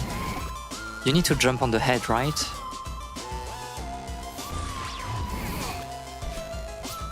Yes.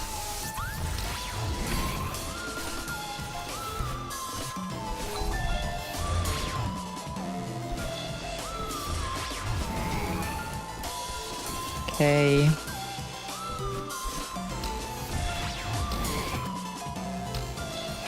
Not very optimized here, but it doesn't really matter. Oh, really? My hitbox. I need to trust this jump. Just send it. And maybe watch like for the obstacles in the way, because...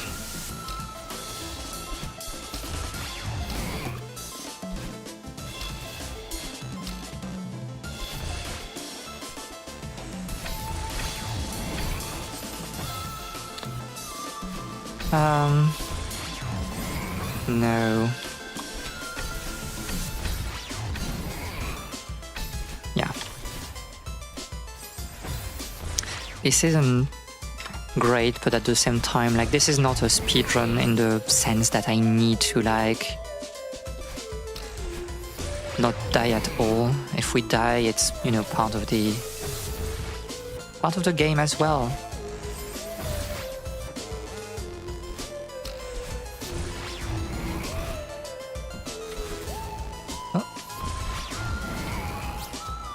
it is.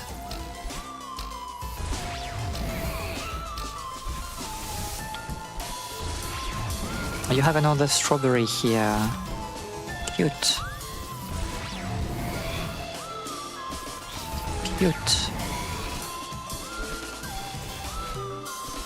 Oh, I did not see it. I couldn't remember that there was like one cycling miasma at the end. I forgot.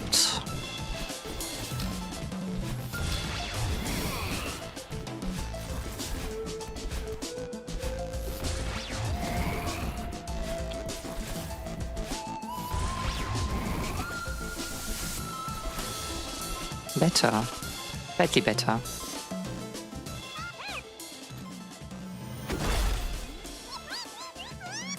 I just wanted to help. I just wanted to be good. Interesting.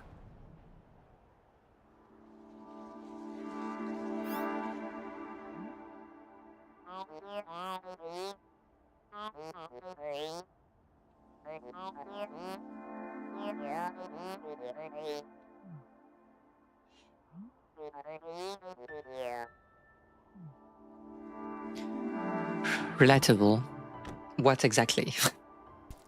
Me just, I mean, Madeline just wanting to help, and then everything is fucked up.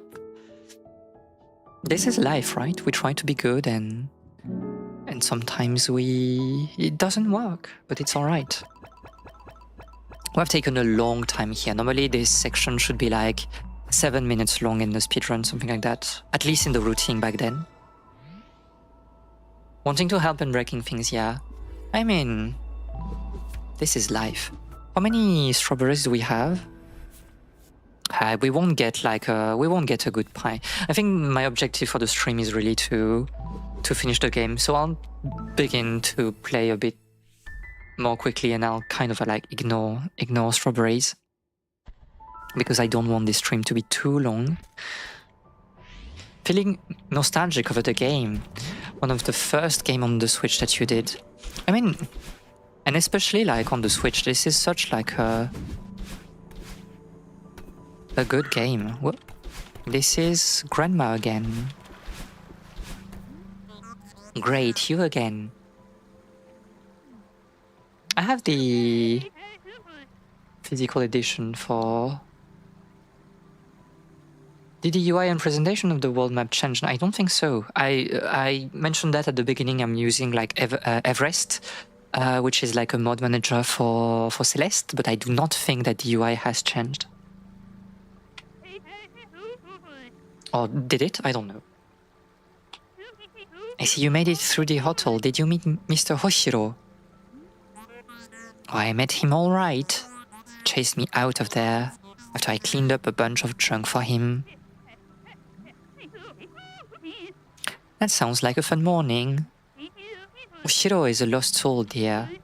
That place is much more than a hotel to him. Don't make him your project. You cannot help everyone, and it's fine. I don't remember the little key art on Celeste. Whenever you choose a level. Not Celeste, yeah, Madeline. I think, now that you're saying it, maybe you're right, I don't know. Maybe it was added. You did not do the DLC, right? I don't think you did the Firewall DLC. It's a nice one. Well, we can try to do it like later a little bit. Like the beginning, just to show you like how interesting it is. And that was a nice free DLC. The mountain cannot bring out anything that isn't already in you. Because there's like magical realism in Celeste, but it's not that the mountain is magical. I mean, the setting is about magical realism, but it's always about like you surmounting like the ascension by yourself.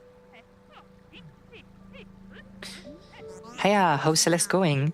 We are doing well. I mean, at first I wanted to do a casual playthrough where I would collect all the berries. Not all the berries, but most of the berries. But I don't think like we have like enough time to do that, so I'll just like kind of rush through the remaining chapters. I played the game on release, and I haven't played the game for the past 2 years. So I'm a bit rusty, but I'm trying to play the way and the way I used to play. What do you mean you don't have enough time? I just want to, play Celeste for this particular stream, and we're basically ending in 1 hour or 1 hour and a half. And I want to be done with the game until then. I don't want, to have to play Celeste again just because I have like too many things on my streaming schedule. But hi, I hope that you're fine today, Exi or Fua or Exi Fua, however you want to be called. It's very nice to have you here. You probably won't finish. It takes longer than 1 or 2 hours. Oh, for the base game I can finish it in like 1 hour or less. At least that's what I used to do. Like, we will go really fast now that I'm not, focusing on berries. So this is like weird because I'm showcasing gameplay that is not speedrun because I don't remember the routine exactly, but we are going faster than a Discovery playthrough. You used to speedrun this. I used to speedrun the game when it was released, but before the big routine changes, and this is not what you do. You need to jump before. So before the big routine changes where you use like really advanced strats, I think like I learned the routine when the speedrun was still, in like the 30 something, and I did not keep my knowledge up to date because speedrunning is really time consuming. Like I wanted also to speedrun. Is there a berry here that we can take? It's free. I wanted to learn also Mario Odyssey, but it's so time consuming to learn everything. Like even the first chapters, it's taking too long to optimize. Is it the way to... Do you need to go through here? No, this is like for berries. What am I doing? But yeah, all of that to say, oh yes, you take this one. Yeah, I remember now.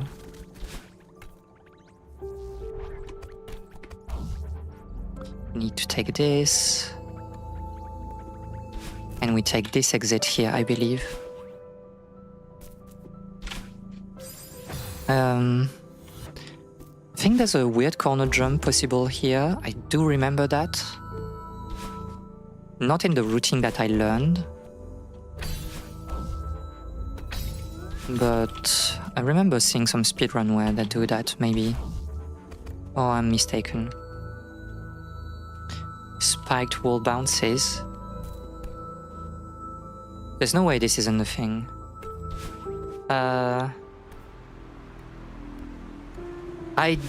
To be fair again, like I don't remember exactly.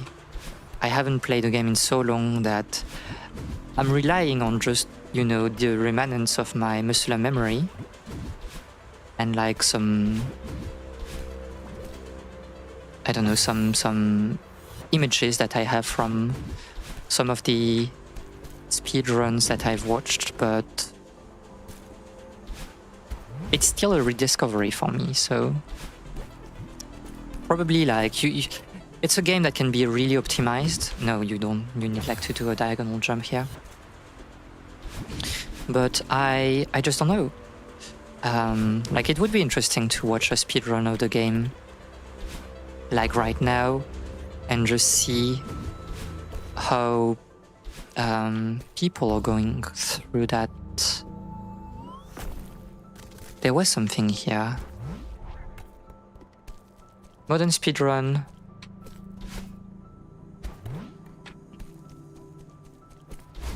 Yeah, you can do this, I think.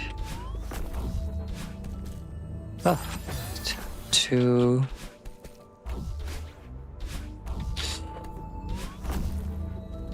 too far away. I mean, I'm not surprised that like it has become, you know, completely insane. But I think it's the fate of every game that has been...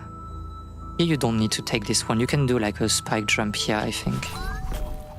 Yeah, you can do a spike jump on the sort of orbs, the spiked orbs. And you can ignore... I don't know why I'm waiting so much. Like, you should go there before it's coming. Do you need to go? Yeah, same thing. Like, don't wait for it to come. Just go immediately after you cross like this. Yeah, okay. Have to head to sleep. Good luck with the rest of the run. Thank you. Thank you for coming here. It's very nice to have you every time. So have a good night.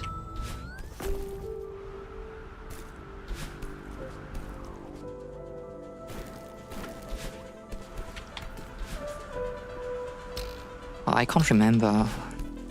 Is it really something that...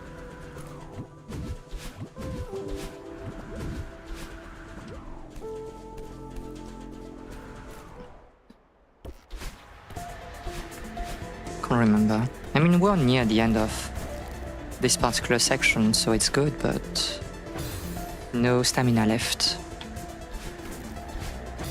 Do you need to do or do you just do like... I mean, those works, but I can't remember. I can't remember what you do here. So let's solve it the normal way.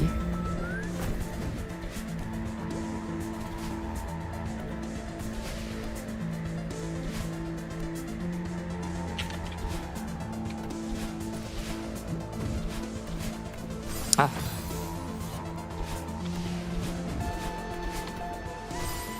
I think I remember while we're on the topic of speedrun that I think it was the official Celeste account on Twitter that used to kind of like not host but encourage people sometimes to do you know, speedrun challenges, not like trying to beat records or things like that, or mostly like your own record.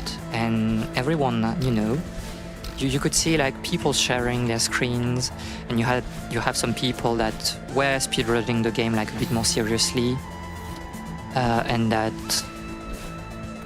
had like good times, like really good times. Can't remember the timing here.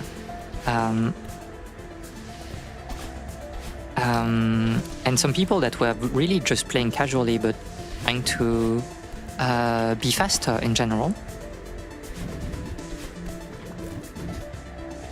And you had people, you know, doing like runs in 2 hours and a half or something like that. But there was such positivity in the messages and all the posts that, yeah, it felt like they were really fostering. That's not how you do this part, right? It was really fostering the ideal of... I can't remember. Do you...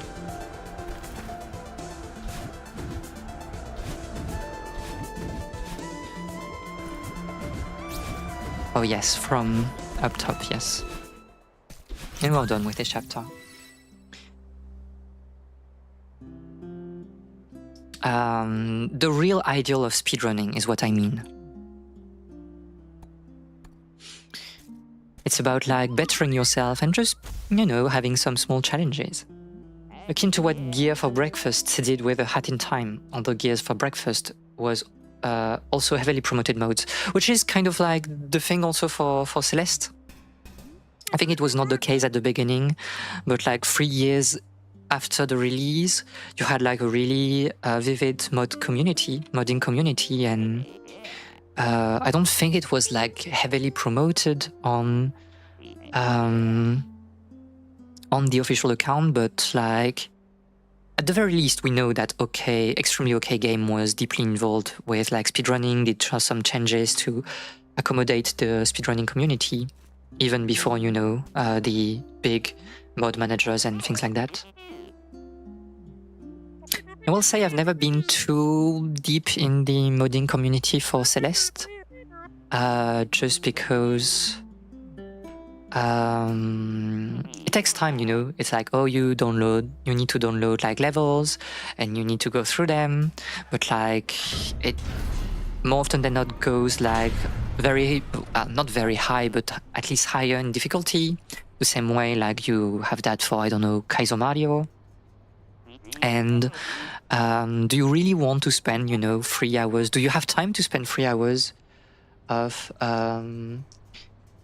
your life playing like modded levels? Maybe you have, and this is great, but I feel like I didn't. So unfortunately,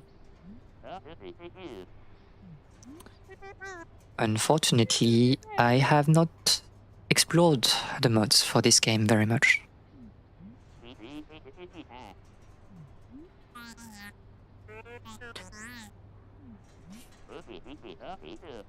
Is this the first conversation when we have like the feather? I don't remember. I think it is, right? She will get her anxiety crisis.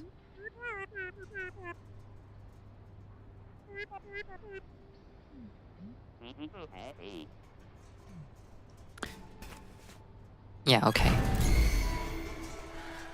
Speaking of like a hat in time, I think especially you, Bernard, you were like, you had like a good opinion on A Hat in Time, right? And I was wondering like, if our collective opinion of A Hat in Time would change by replaying the game nowadays. Because I feel like its design was really rooted in the era it was released in. I think it was... What was the release date? If you can check.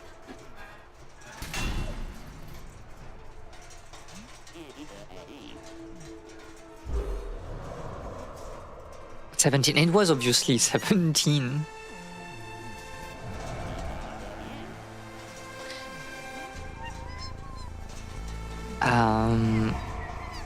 But I don't like to say this because this is like such a bad concept, but I think it's not exactly like, you know, the taste of what we want nowadays. Game got a bit overshadowed by Odyssey because, well, its design philosophy is too reminiscent of the past. Exactly. And I think because you had Odyssey and you had like other games that had a formula on 3D platformers, it's hard to really look at A Hat in Time nowadays and be like, oh, this is really good, because it feels too stuck in the past and you had like so many good things a bit later. And it would be interesting to replay A Hat in Time, I guess, and just like see how it's holding up today.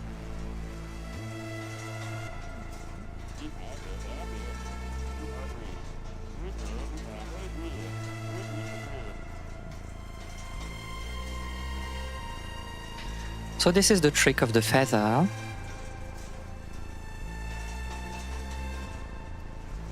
And you have to keep the feather in here, which is like obviously a very good technique for anxiety. Although I tend to, when I'm doing that with people, I tend to say that you have to hold after inspiring. It's like in, hold, out, and again. Which is why I don't think my opinion is going to change much, because I take A Hat in Time like a blast from the past and that's it. I adore it because it caters to my interest, but that's it, really. I think so. And it was like also very open about references and being like a game, a referential game in some ways. So like it doesn't lie on what it is. I also replayed it not too long ago, I feel. Not too long ago? I mean, did you replay it since the pandemic? I can't remember. I don't think it's going to change much revisiting it now. Do I replay it? Do I want to replay it in the near future? No, not particularly. Yeah.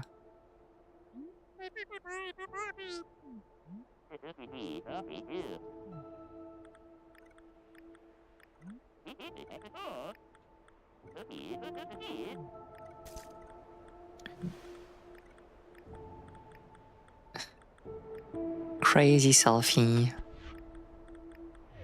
Okay, that's basically it for now. I think it was 3 years ago when I first ventured into the DLC. Oh, maybe. I can't remember exactly.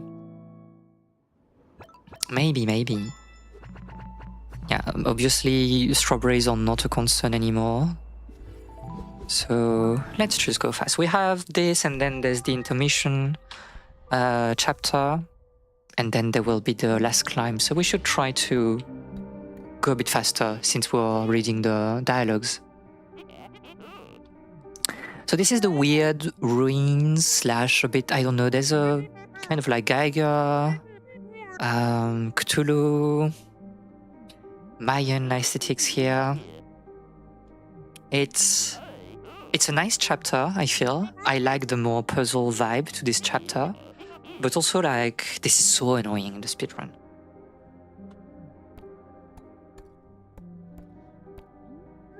There's no way this ends well. First wave was really mediocre, the boat level wasn't as interesting as I hoped it would be, but the Yakuza area was really fun, one of the game's strongest. I've not done them, so it's interesting to... It would be interesting for me to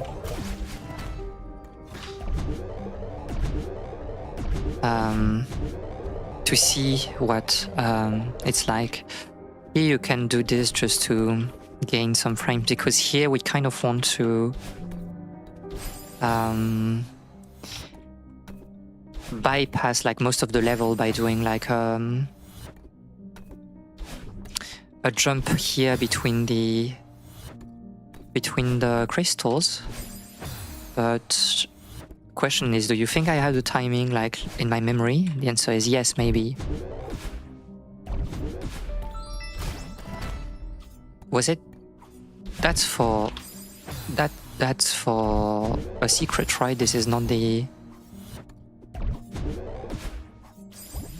And now that we died, the timing is wrong. Yes, okay. Because I think we need only one key, right? We can skip...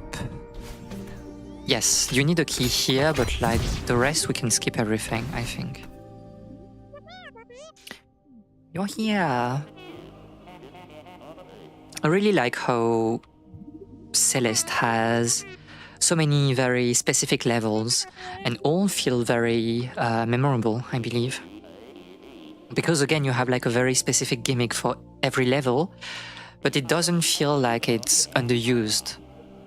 Because it's like a broader idea. It's like, oh, we have a puzzle level and then we will do something with this concept. Oh, we want like a rhythm-based level, so we'll have something specific in that level. So it was like the hotel and with the cycles.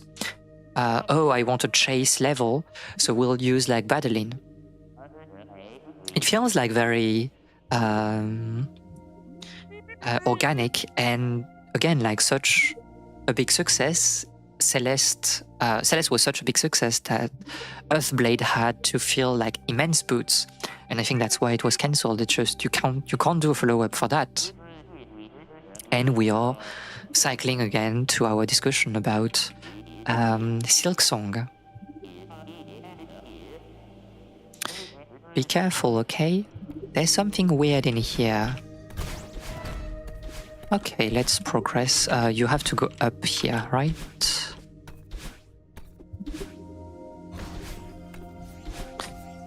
So this is the part where... oh yes, it's here. I think it's the part where you can... No, it's not the... There's probably a skip here that I forgot. So normally you need to find like 2 keys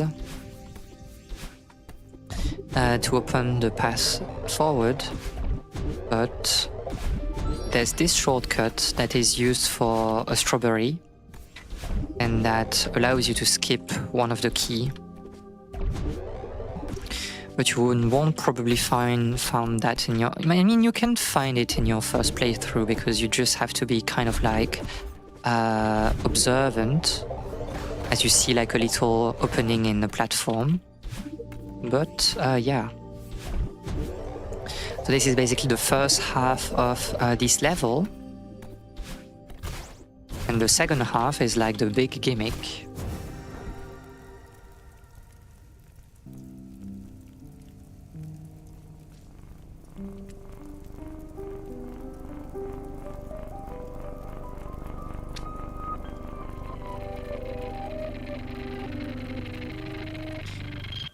Should really play the game at some point. It's a good game. I mean, if you like platformer, or you want something that is, you know, slightly challenging, but it's always like, I feel, very nice to the player. It's never like difficult for no reason, and you have like a lot of accessibility options. I would really recommend the game. And so in the second part, well, you'll see the gimmick. That's cute. This is exactly what I warned you about. Don't try to make this my fault. The mountain gave me this body, but I'm not the only creepy thing living in this messed up head of yours. You sure it's wonderful. One of the year 2018, 18's best, if not the best, really. I think, you know, it was released in early January, I think. So for me, it's a honorary 2017 game, like the blessed year. It's such a good game, and I mean, it's cute. And the game is really also like, I mean, you have been gifted the game, but like, it's so not expensive for what it is. I feel like you really get your money worth, the same way you would get your money worth from just buying Hollow Knight.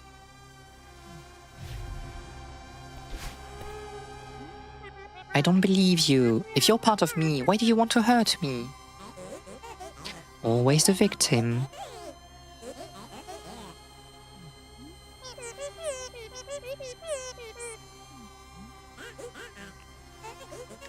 You never gave me a chance. Looking at the list of games released in 2018, it sure is the best one. I mean, this was like a poor year after 2017. Oh, she's so cute and adorable. Pony guy.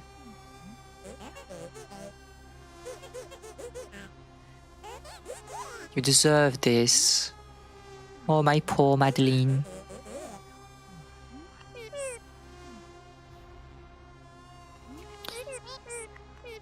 I'll do this alone.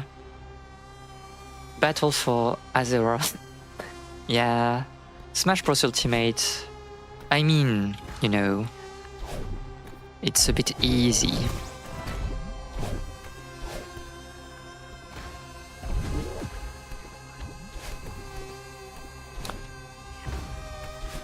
Oh. So this is the big gimmick. You have like those Mind Flayer chasing after you.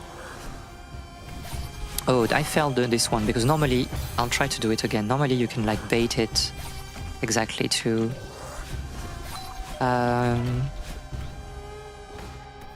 Here also you can like bait it to light up the switch for you.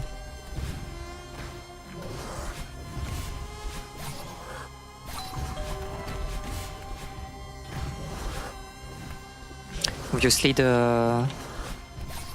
Oh, I should... You bait and then you can go immediately. The Mind Flayer cannot go through.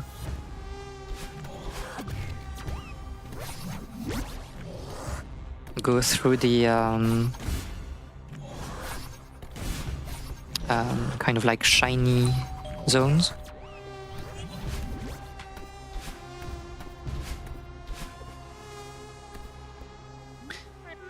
There's a lot of... Oh wait, you're talking too much. I'm a trespasser in my own world. Crowd pleasers, you have Spider-Man, God of War, Red Dead Redemption 2. But they got released that year.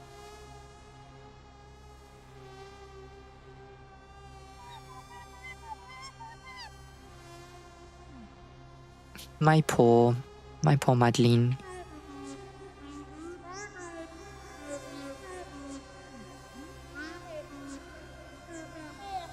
You can save Theo.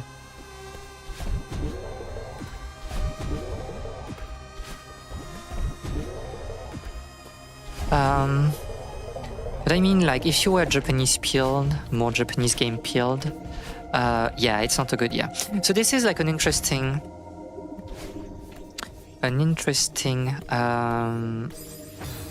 thing, because here basically you need like several keys to progress there.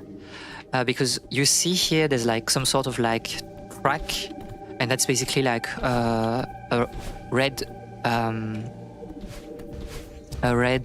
orb that will send you from the right of the level to the left, and that's the way you need to do this.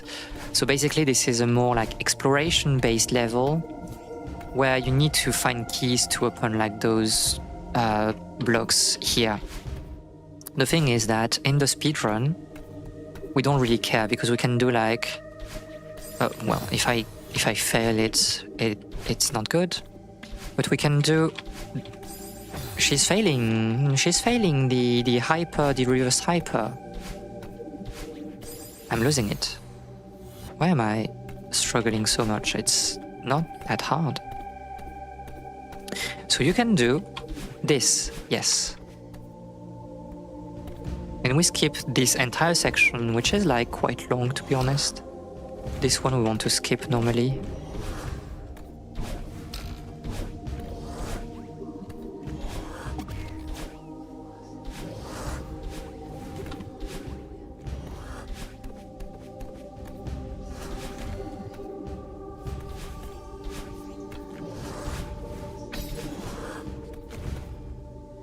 Okay, and we'll soon have the gimmick of... do you have like... I think you have...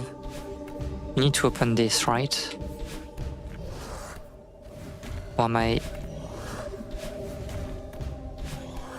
I think you need... Yeah, you have one switch here, so you need to use the enemy to break those blocks for you. And this is like the last section of the level. Not interested at all by... Whoa, and most of the MMOs, RPG to be honest. That was a poor year for Nintendo as well, after the crazy lineup that 2017 was for the Switch. Yes, although there was then the return to form, you know, just later. Kirby Star Allies was really poor, relying on fan service, and that's it. Smash Ultimate is lovely, but a bit too safe, easy to please, as you mentioned. Tennis Ace is mechanically good, but lacking in content. Pokemon Let's Go Pikachu, Eevee. I mean, we talked about like Pokemon Pikachu and Eevee, at least on off-stream. Return of the Umbra Dinn, Grease, Subnautica, Pillars of Eternity 2. Yeah, Octopath Traveler is nice, but you hasn't done it. But as I was saying, I think it's like, it wasn't like a terrible year. It's just that if you're not playing Western games, yeah, this is like kind of dreadful. Was released on the Switch in 2018. I don't think it counts. I don't think it counts, no.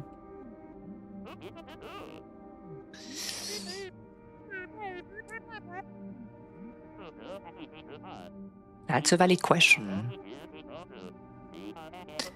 I mean, it's your inner self, like, because of all those eyes, they are watching you. You feel like the pressure, the expectations of people around you. My inner self is real sick of being stuck in that crystal. Didn't particularly enjoy my hours so with Umbradine. I mean, that's something that, you know, we might do like on stream, or, well, on stream, just, you know, private stream. I don't know.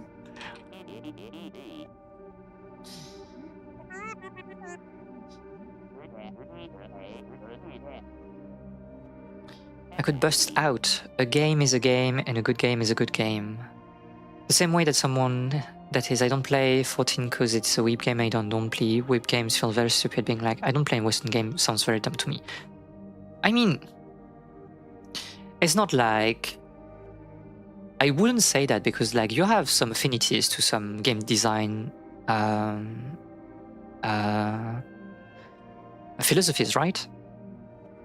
Like, if you really don't enjoy the narrative pacing of like computer RPG in the West, there's not much like we can do. Obviously, you will find sometimes like a game that will feel, you know, your expectations. For example, I don't know, well, you want to discover like CRPG, maybe you can try, I don't know, Disco Elysium, because it's a good like way to enter the genre. But at the same time, like, will you force someone to play through Baldur's Gate 1 first and then 2? Just because, no, it's a good game because of the story, even if you hate like the combat system and it's really what you don't want to engage in video games. And I think like Baldur's Gate is still alright because you have the easy mode, but like playing the original Fallout, it's impossible. It's impossible if you really don't like the genre and this very slow crawl and very also unfair crawl that the game is like proposing.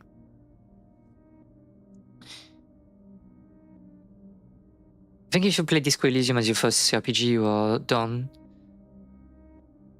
Because all the rest will feel so bad.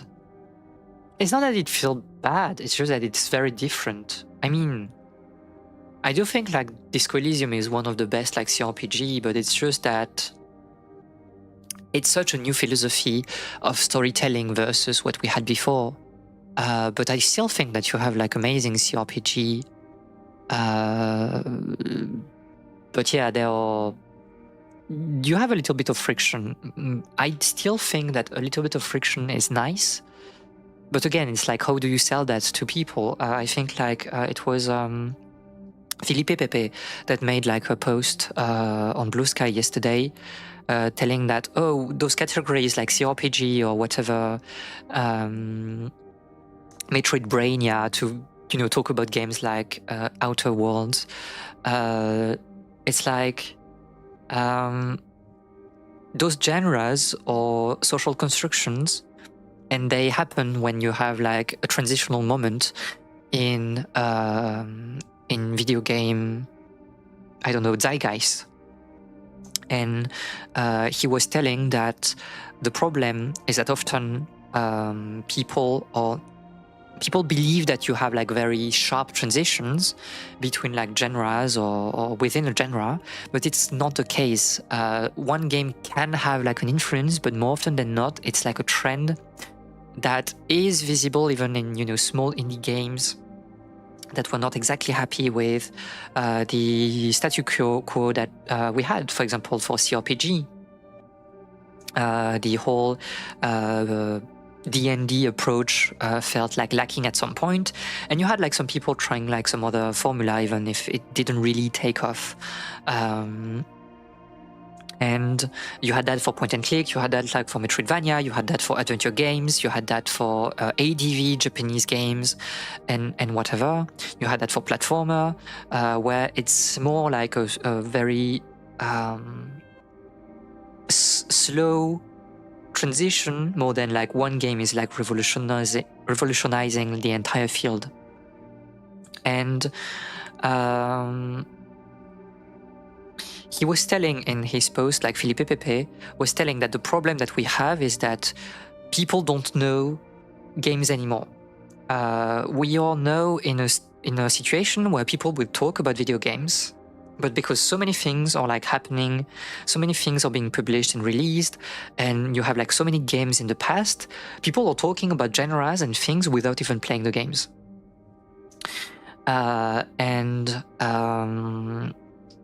And he was taking the example of like interactive, well, text-based interactive games, and he was talking about A Mind Forever Voyaging.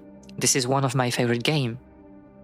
And this game was released in the early 80s, and you're basically playing someone, let's say, that is using a sort of machine that will allow you to enter a simulation and see, I think the city is Chicago or Seattle, I don't remember exactly, but you will see an American city in several time points, in the timeline, and you will explore the city through text-based command, and it's about like, it's a political game. The game was released when Reagan became like a president of the United States, and this was obviously like not the expected result for the Democratic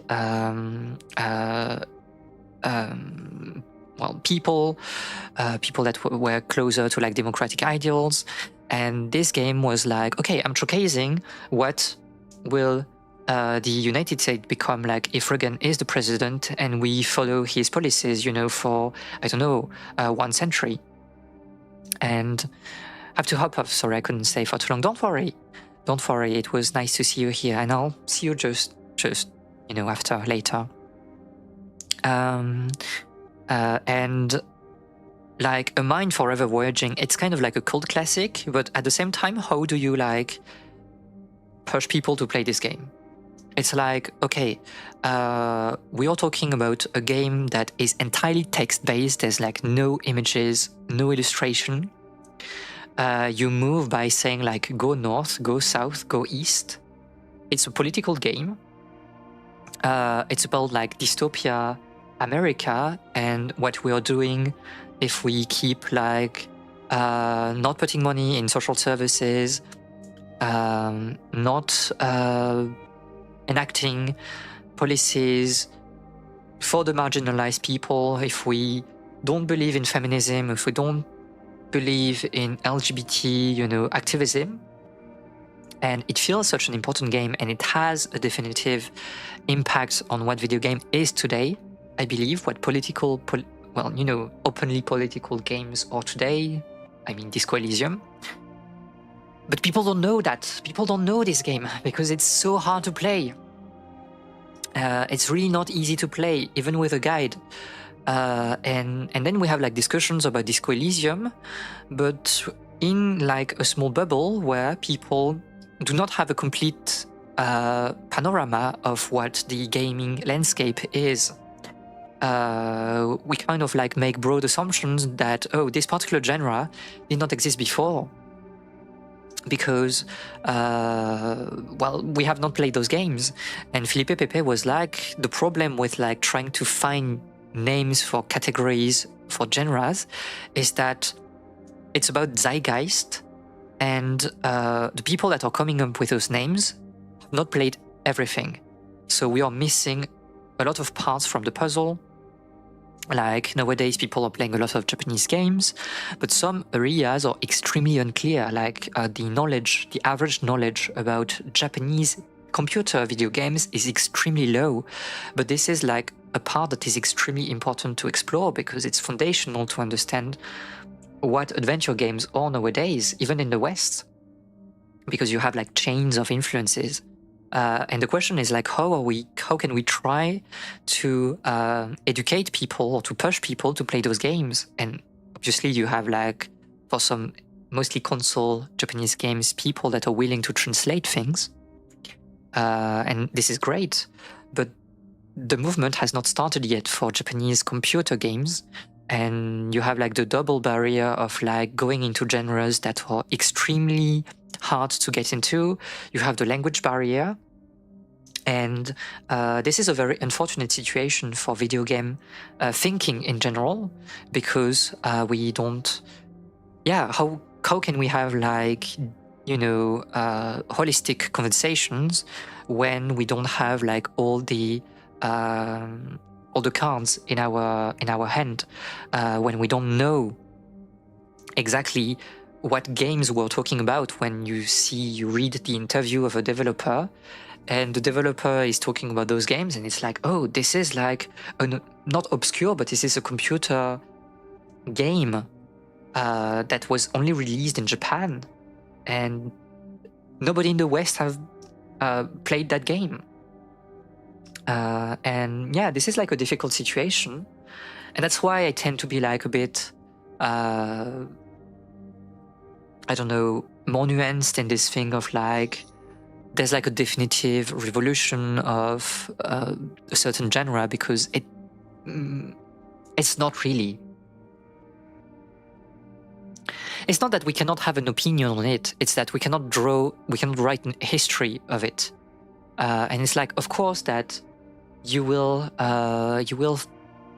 feel like all the previous CRPGs are kind of like bad, quote unquote, after playing Disco Elysium, but at the same time, by writing a history of CRPG, it's like, it's not that it's bad, it's that it appeals more to your taste, and there are like other games, other CRPG that are less known, that are appealing to that particular niche, but you don't know them because they have not been put on the forefront of gaming discourse.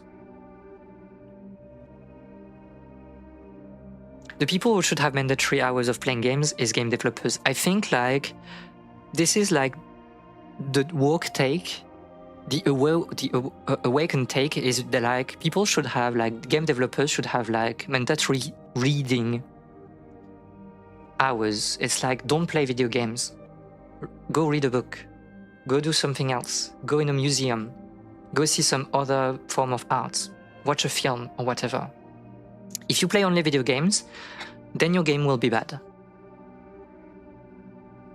But again, this is not a discourse for, the average player. It's a discourse about the average, maybe, researcher of video games. Like, you need to play games, we need to play games to be able to have a more comprehensive timeline about video games, and to avoid like, broad misconceptions that happened in the past. And like one of the big discussion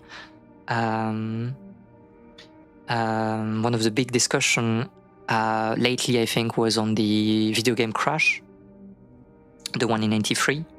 And I think like a lot of people have done extremely good work to go find like sources and to like destroy this idea of a crisis, global crisis of the video game industry. But this was only done by like doing some in-depth research and to kind of like refuse the mainstream history of video game that has been written by people that are not that were not, really aware of what was happening at a macro level. I think there's also a lot of that work so much in video games that when they leave work, they don't engage with the genre and they have zero awareness of what is going on in the market. There's always the big argument that the devs don't even play their own game. I mean, this is true. And to be fair, like it was mostly a joke because I agree with you.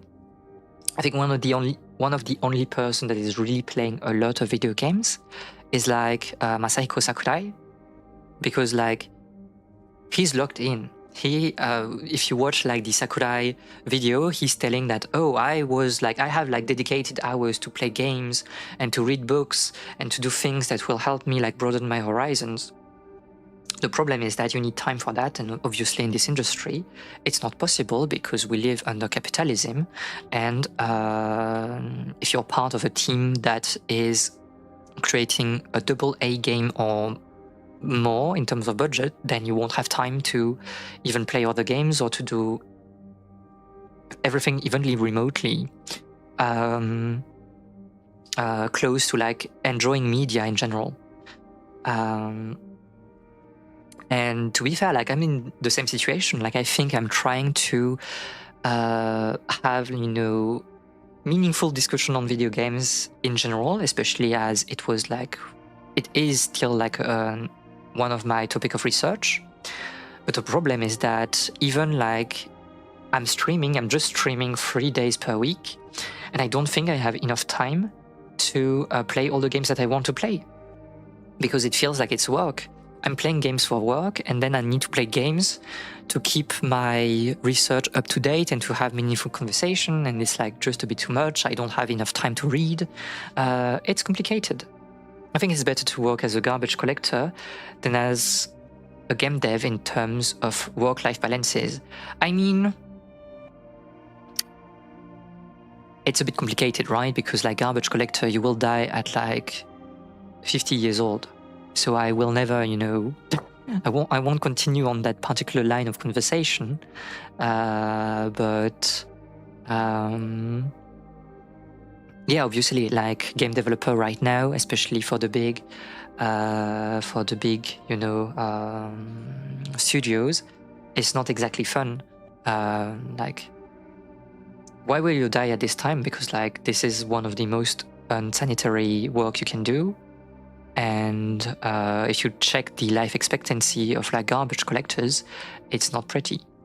There's a reason why garbage collectors are not really having pensions, at least here in France. It's because you die before.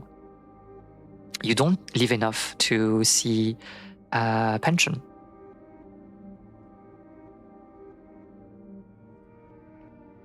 I mean, the point here is not, you know, making like a tier list of like how hard it is. Like, we don't care. This is like what capitalism wants you to do. It's just that, yeah, the game dev is hard. Like, it's hard in this particular industry, in this particular economy, in this particular system, but so is like so many other works. And I just don't want to make comparison between all of them, because like that's the first step into like meritocracy and capitalism. Anyway, this is the yapping section. Let's at least try to finish this chapter.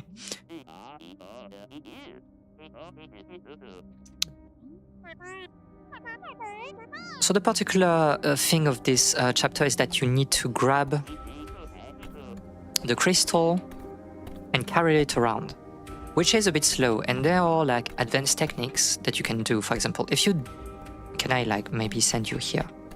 If you dash and take the crystal while holding the crystal while in the dash and then releasing the dash and jumping, you will keep all the momentum. So basically you want to we'll try to be as efficient as possible with a crystal, use it like as a weapon,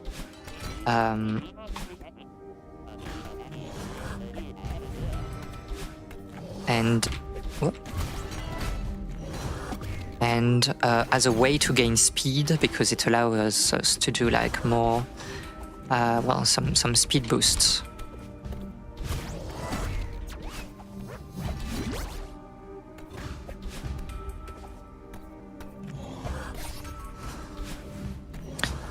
I don't know why my mic is like in front of my face, but I can't see the game.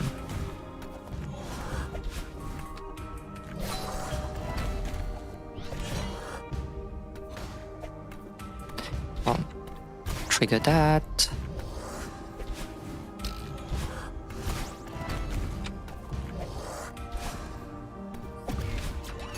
Oh, that was a bit of a weird jump. So drop that here. Use that to open the switch above. And I will say, like, this section is not easy. This is not an easy section the first time you're playing the game, because the timing is hard.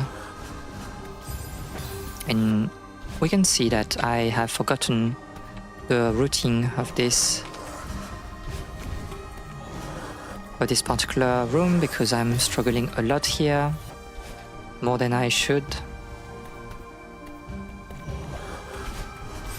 I think I should just send you like in here, and we'll do that. Yes, that's how you do it.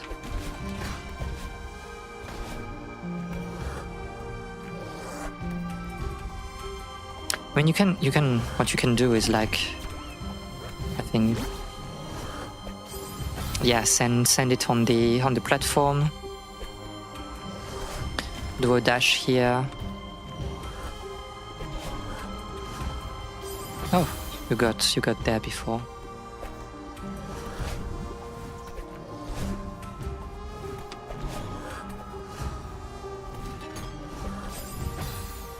Normally, the mob should not get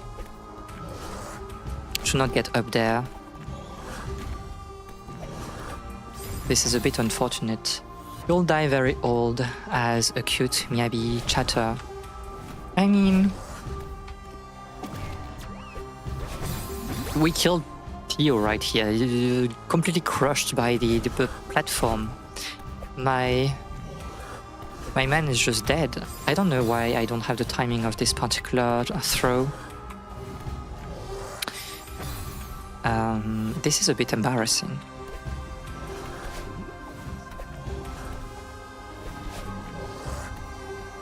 Yeah, better.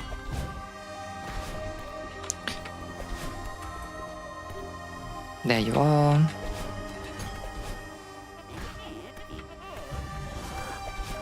I think that's the one of the last section.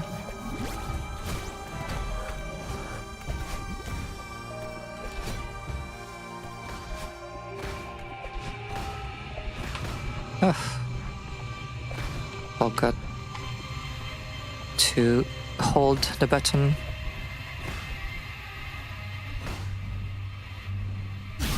I hate eyes. Okay. So I still want to finish the game by the end of the stream, so we'll put like a little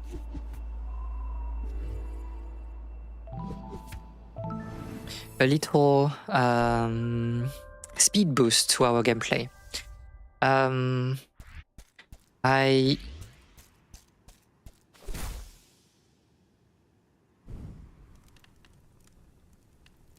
Do I want to skip the cutscenes? I don't know.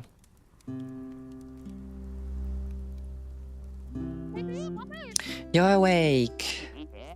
I'm skeptical. I had a messed up nightmare.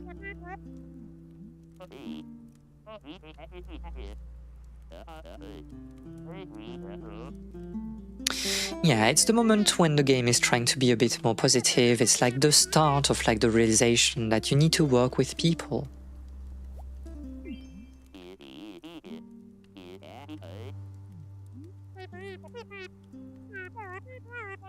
A part of me escaped a mirror.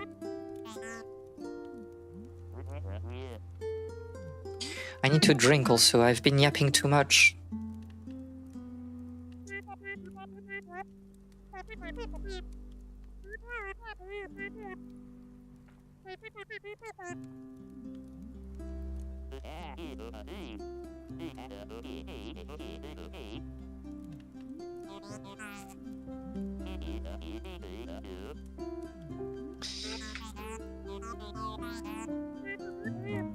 I didn't even want to believe it myself.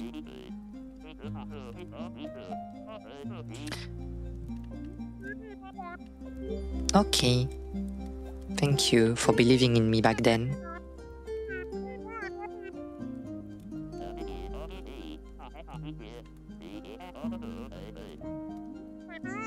You actually help a lot. I couldn't have made it without your support.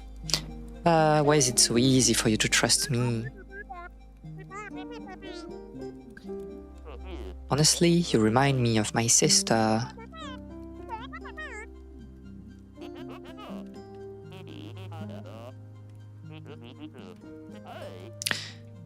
A rock star. I forgot about this narrative arc.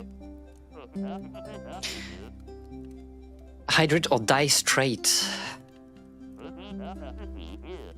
My god. I don't know what to say.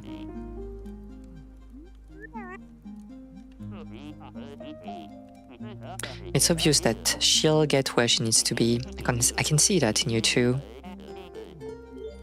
Yeah, having a purpose.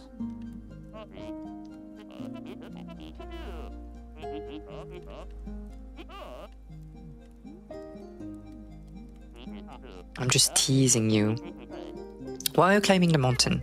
I don't remember all those dialogues. Was it like updated?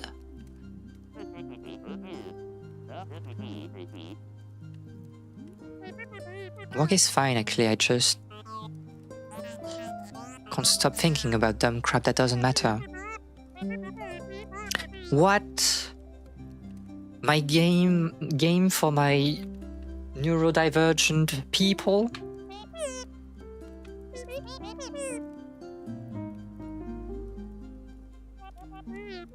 I'm good at keeping appearances, masking, but the truth is I'm barely holding it together. Again, a reason why the game was so appreciated by a big part of, gamers.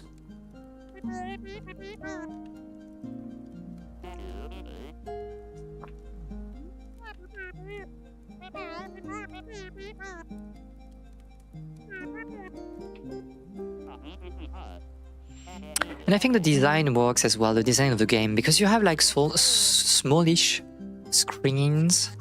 I think it helps with focusing on small bites, platformer puzzles, and it doesn't feel as overwhelming as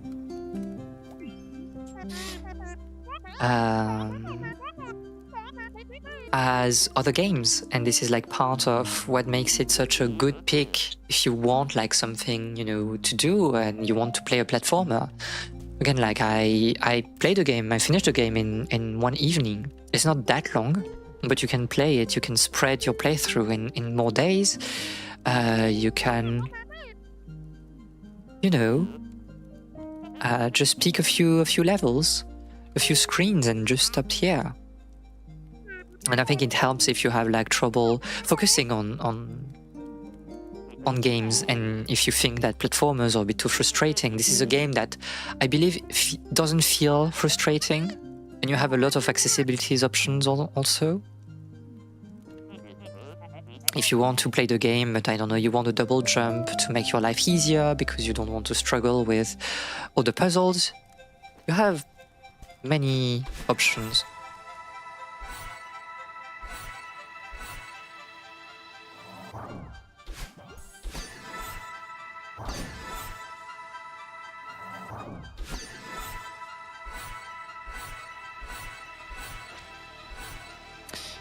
Okay, so this is kind of like a transitory chapter.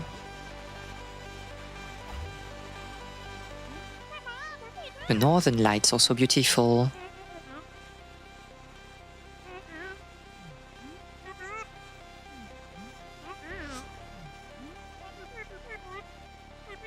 You're not my true reflection. You're everything I need to leave behind. This is more complicated than that, obviously.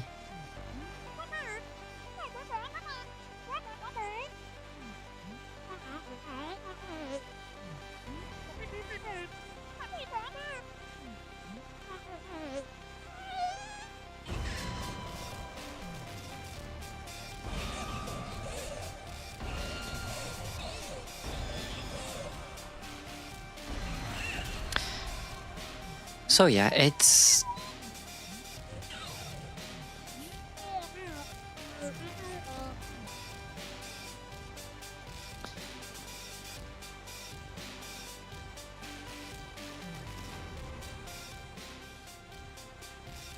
the part where even your anxiety is part of your identity, and you cannot get rid of it. It's about managing with, finding peace.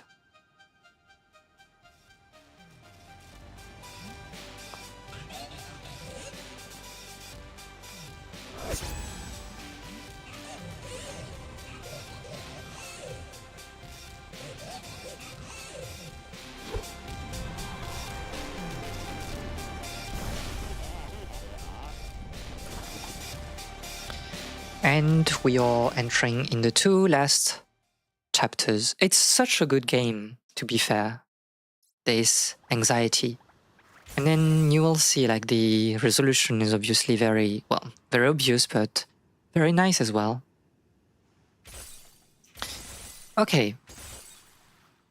So we'll try to be efficient here. This is not an easy chapter. We need to go under, I think. The gimmick here are those, some sort of like, whatever,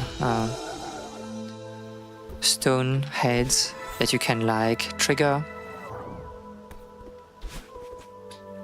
And you have like feathers as well. I forgot that you need to dash to get to the platform.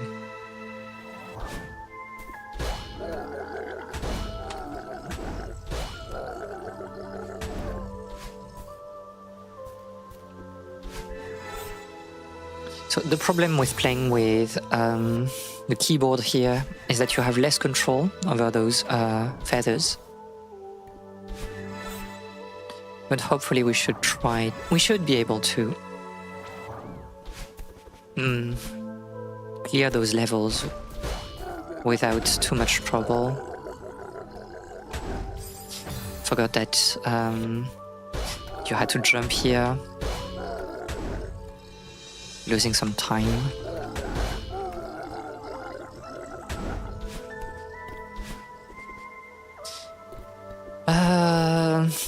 There's a skip here, I think. You can like use the infinite wall climb to skip this particular feather, but again, I don't remember how you do it.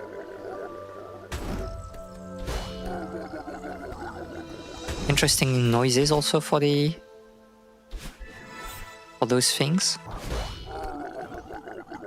Oh, you have to go on the left side, I remember. Do you? You do, but maybe you need... Oh no, you need to stay on the face here, I believe. Okay, and then jump. It's all coming back.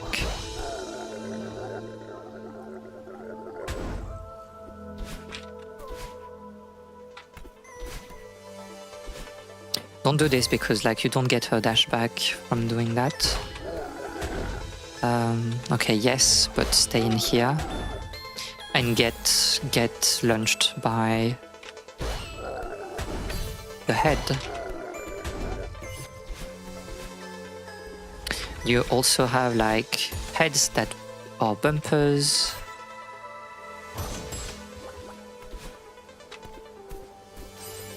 Interesting.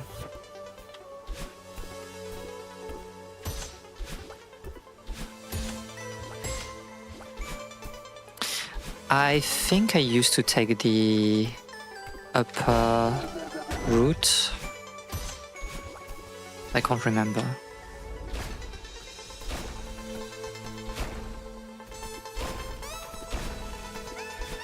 There.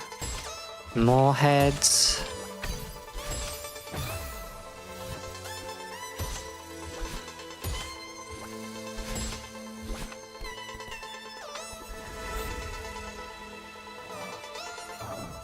Oh, the feather ran out earlier than I expected.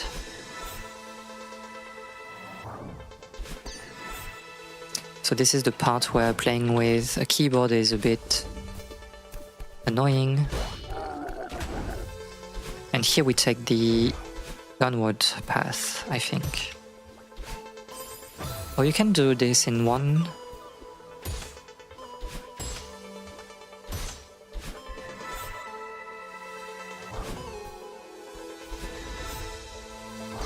In one jump.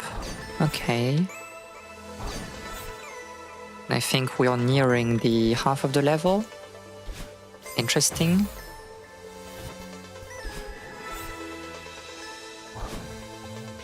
Oh, we can't. Okay.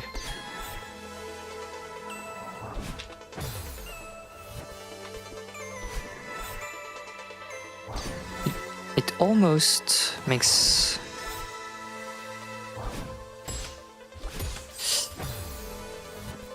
me nostalgic for the time I was learning the speedrun. That would be like a fun... Open your eyes though. It would be a fun thing to do, but it's a bit time consuming, and especially with our schedule, I don't think we would be able to fit that. But learning a speedrun is funny. Hello again!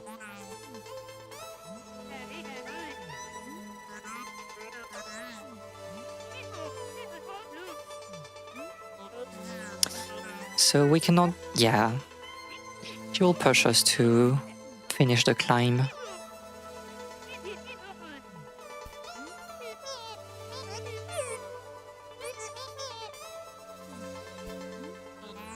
That part of me was right, I can't do it.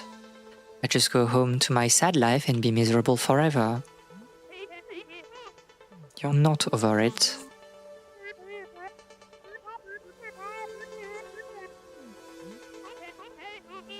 A lot of kids come here to climb this mountain only to give up. It's a shame that you fell. I was starting to think you'd make it. What makes me so special? I've never met someone so angry at themselves. Honestly, I thought you'd reach the summit just to spite yourself. This girl you're talking about, it sounds like she's holding you back. Talk to her. Figure out why she's so scared.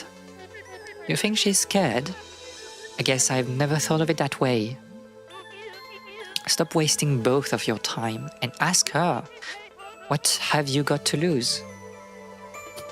And so this is like one of the best boss combats in platformer history.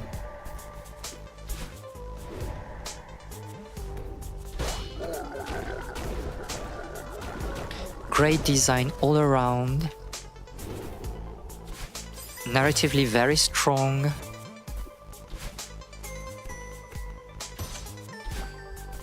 I think this is like the shortcut here, but can you just take it by...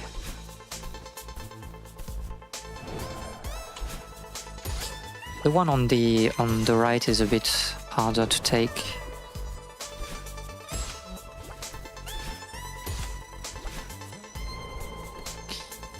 Okay, interesting.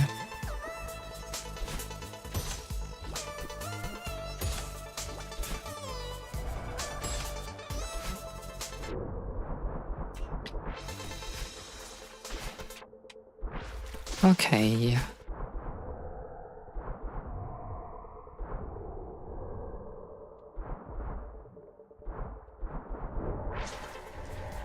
And we are very close.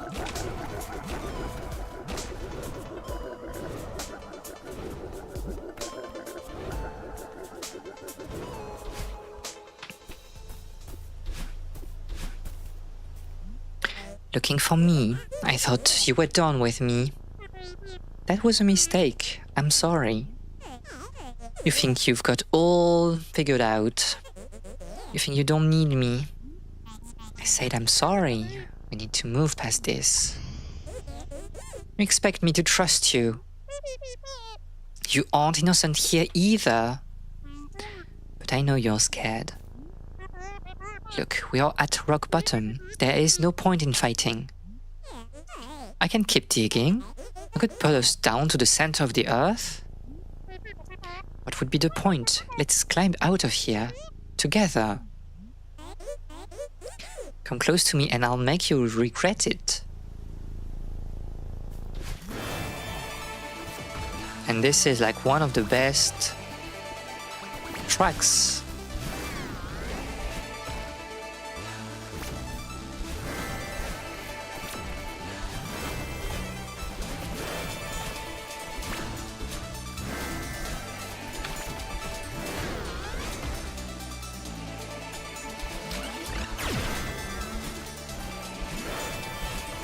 I'll try to focus.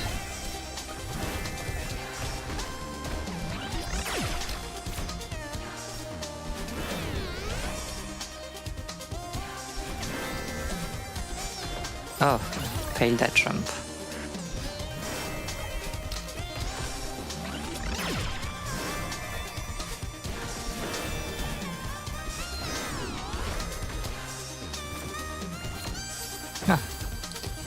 Because if you start here, it's obviously a bit more simple.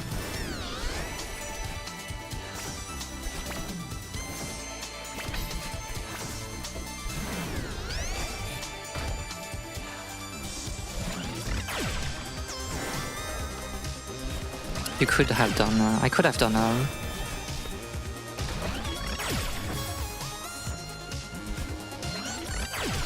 a jump here, I think, yeah.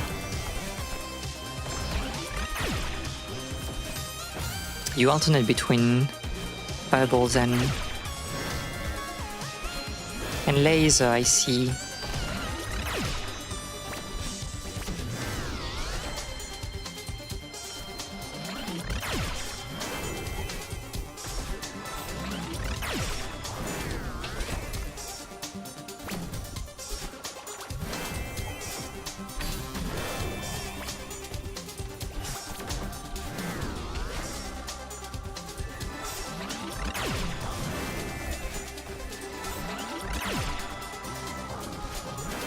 What kind of gaming right now?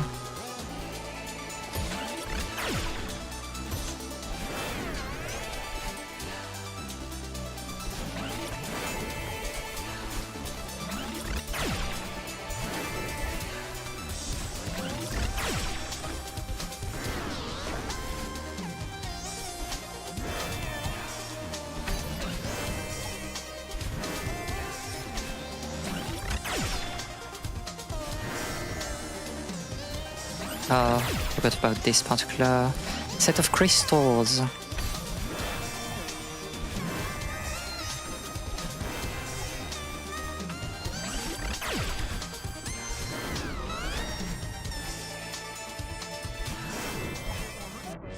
I did you a favor. You aren't a mountain climber. I'm just trying to help you. None of this would have happened if you had listened to me.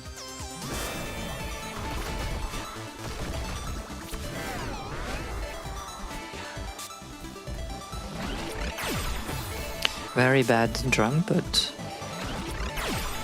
Oh...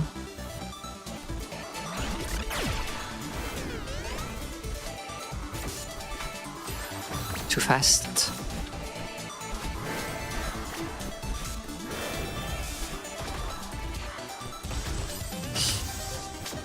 To jump, use the jump button.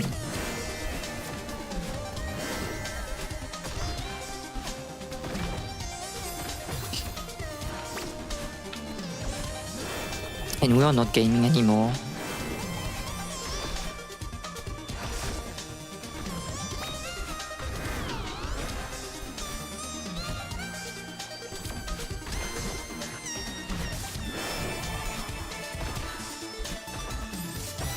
Weird distance.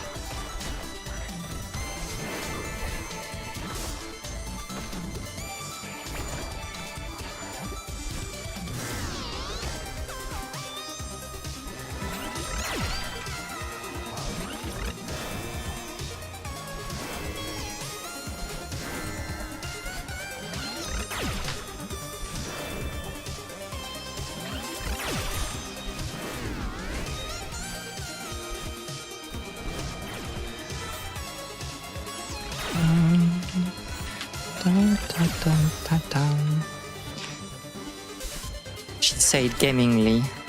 Are we gaming? I don't know. Normally if you can chain this entire sequence without like getting touch, it feels like really good, but obviously, I mean, we were in the flow for a while.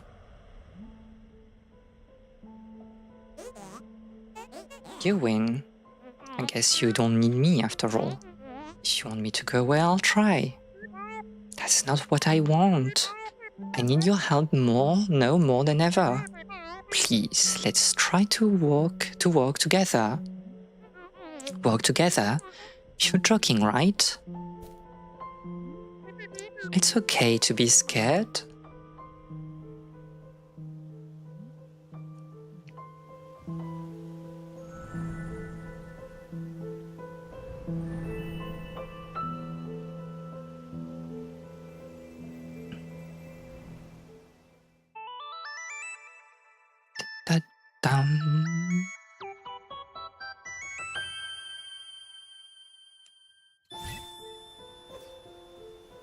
And now we can do a double dash.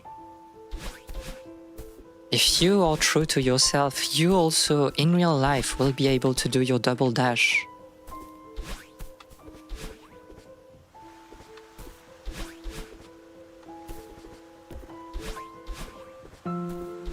Such a nice track.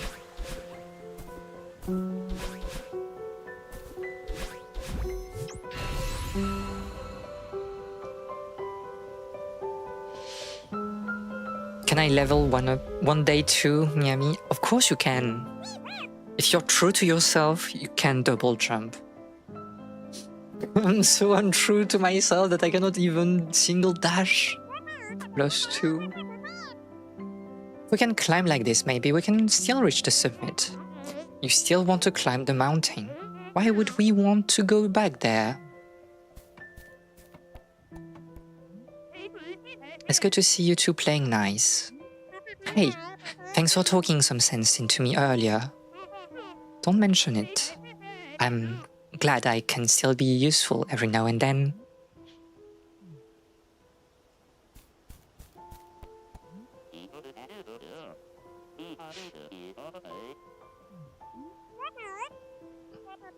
Maybe that fall was what I needed.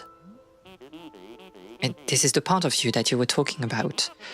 She's like an adorable goth Madeline. Hi. You are right, Theo. I shouldn't be afraid of her. And if her and I work together, I think we can still finish the climb. That's so rad. That's so rad. Wait, no, I didn't agree to this. You said we talked about things first. Alright, I understand that you're scared, but we both know that it is something we want to do. We have to try one last time.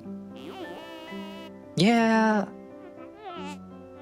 We were so close and then we fell. The mountain tore us apart. Well, that happened, but I have to believe we can put that behind us. I have to believe we are capable of this. This is not a bad idea. It will still be difficult, mind you, but I'm amazed you got as far as you did, butting heads like you were. I reckon you can make it, if you cooperate. Okay, I'll try. You've already done so much for me. Let me hold your bag at least. This won't take long. And then the final chapter, and we will be done. The final chapter is like, I think it was 10 minutes long back then when I played the game. It's basically a mashup of all the previous levels, but you have the double dash.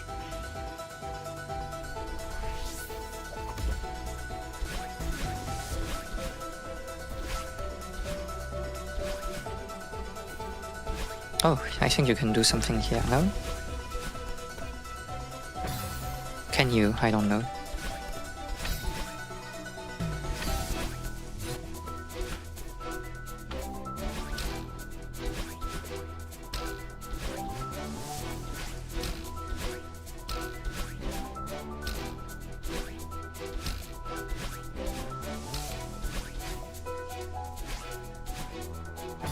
Good if we, yeah, can regain our dash in mid-air.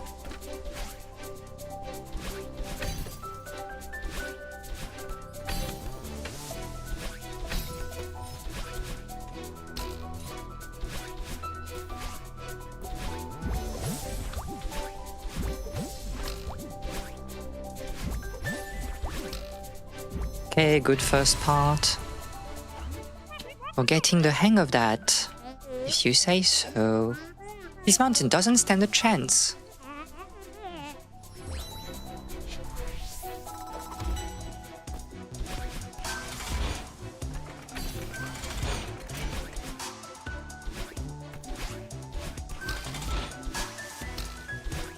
Okay. Do we need to go there, I think?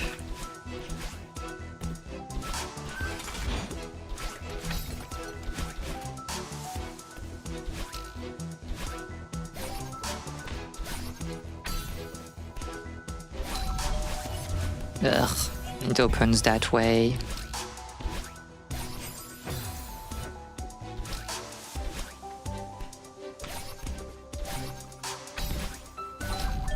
Ugh, I'm stupid.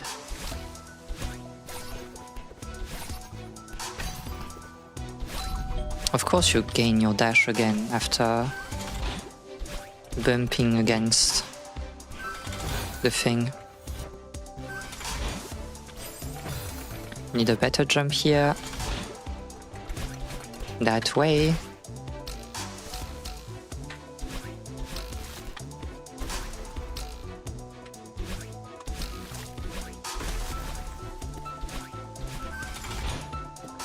Doesn't work.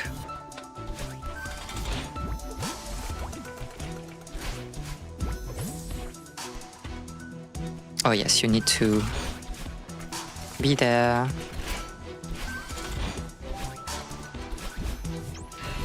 Okay.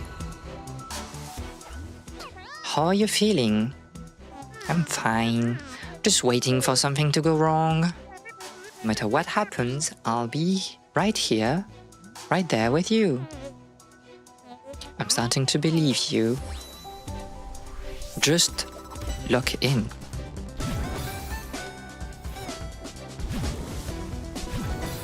Oh, it was a diagonal jump. I mean dash.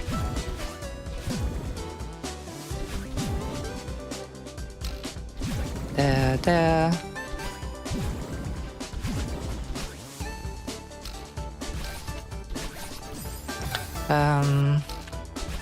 Maybe we want to, yeah, do it that way.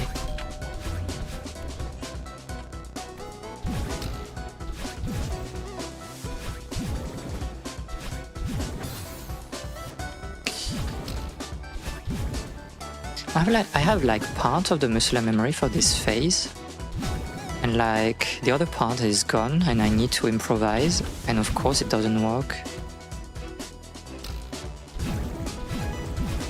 Wait, this is not the way.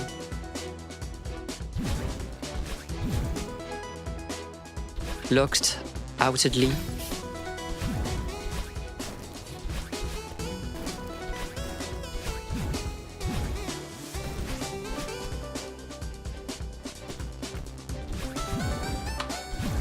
Doesn't work.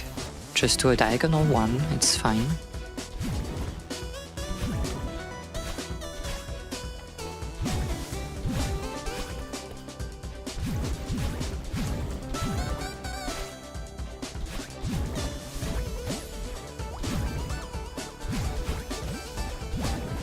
Okay, perfect. So we'll have nice job back there. Miss Positivity. Do not push your luck. Now we'll get the portal again.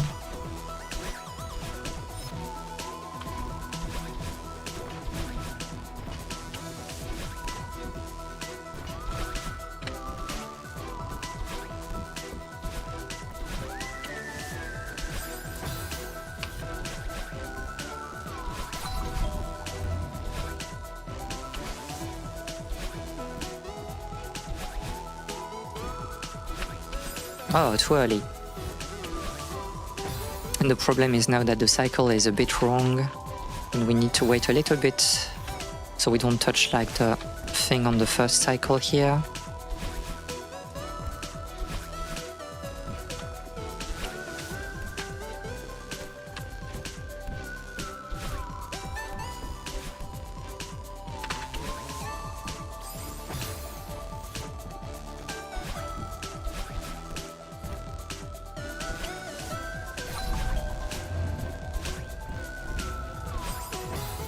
Horizontal dash, please. Cycle is wrong. Cycle is a bit wrong here. I have to adjust. I have to adjust by delaying. I mean, that worked too.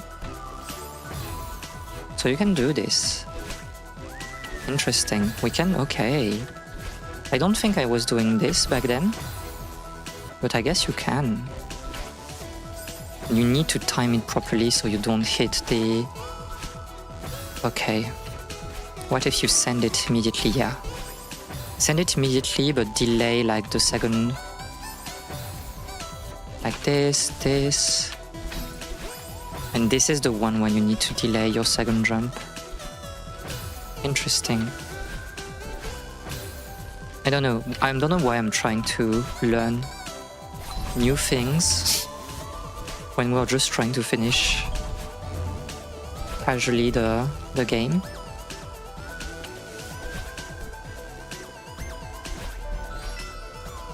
Do we want to go here? I don't remember. No, this is like for... This is a thing for... This is a bonus we shouldn't talk about. You have... Well, I mean, we can talk about it. It's... that you have one...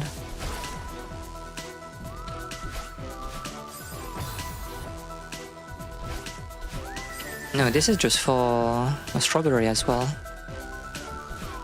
You have like those jewels that will like unlock a heart.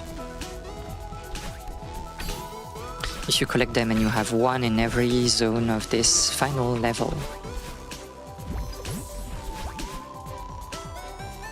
Early dash, meaning not enough height.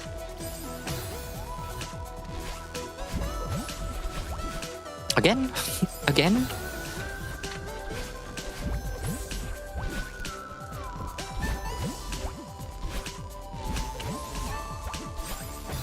Baited. Streamer has been baited.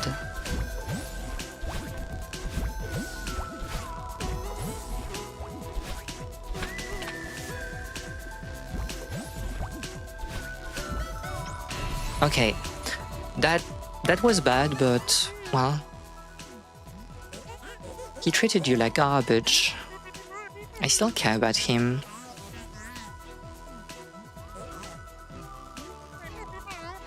You were way too aggressive. Well, you put too much energy into bad people who will just end up hurting you. He's not a bad person. He tried to hurt you, and now you're defending him. I'm not defending him. I'm mad at him too. But I still hope he's alright. Okay, I'm sorry.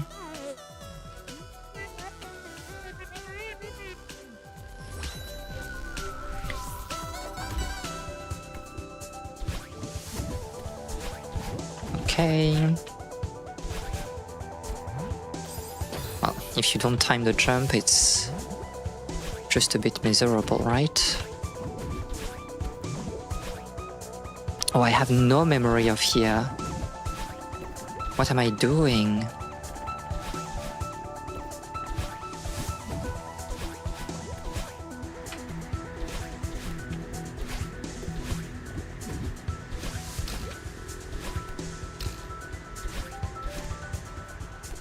I think I'll watch some speedruns. Yeah, please do, because like this is like really fun. And then, you know, I have like a few speed techniques for speed, but like I'm not playing at a very good level right now. This is, I will say, like, it's better than a blind playthrough, but this is not excellent either.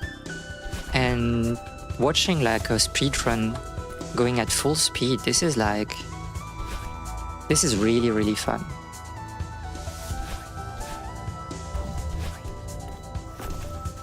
You can probably skip a lot of things here, but I don't know.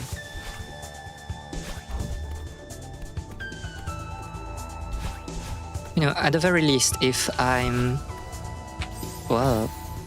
pushing or kind of like convincing someone to play Celeste, I think this stream is a success. Why would you like do some left input when you were what am I doing? She's locked out. Miyabi's locked out.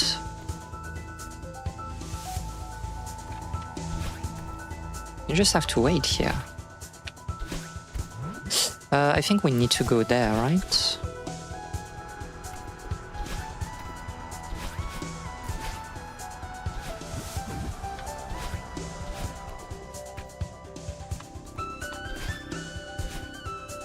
There's something here. I can see the vision.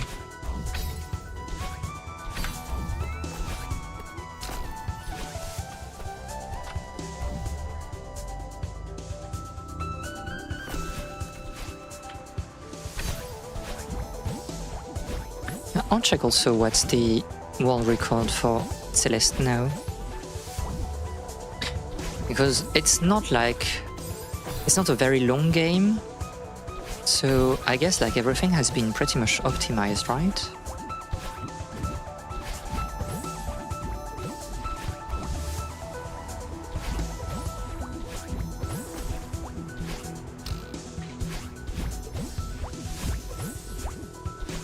Okay, good. That was a close one. Yeah, I wasn't sure if we'd make it. Maybe this is too dangerous. We can do it. We can climb this mountain. I've got your back. I believe in you. Milliseconds gaming. I think we are at this point. Because I guess the routing has been completely done. Like there's nothing to... Like on the routing you will see levels that we haven't done here. Because they do like the B side. As they are faster than the A side. Or the main game, I guess.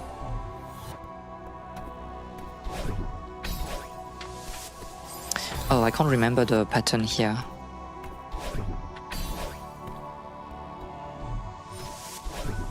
Okay. Do we need to go up or down? We had to go down. Cooked. Too fast.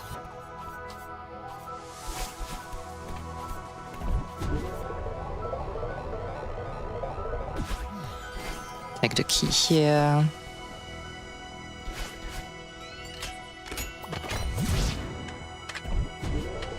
You need to dash.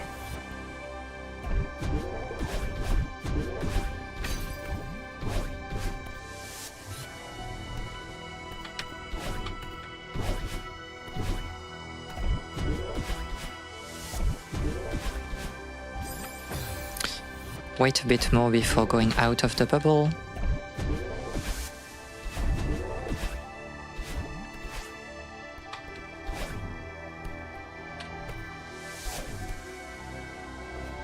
Okay. This one you can like skip the button. You can do a weird jump like and go beneath the gate, but I can't remember how you do this.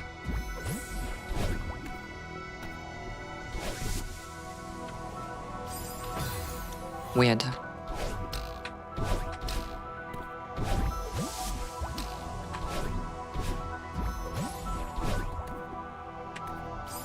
Do you need to hold the... I can see that my memory is getting very shaky on those last screens. Do you hold here? Oh yeah, you do.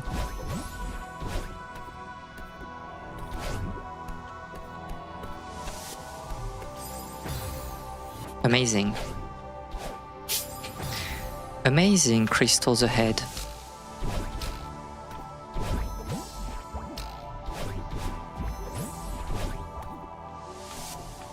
And you need to dash at least once. You can't use the speed from the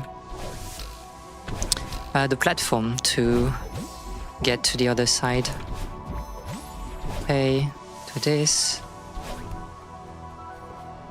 If you jump while being on a wall, you'll have less endurance, and that's why I'm not doing. You can do the fast climb, but I don't remember how you do this. The home stretch.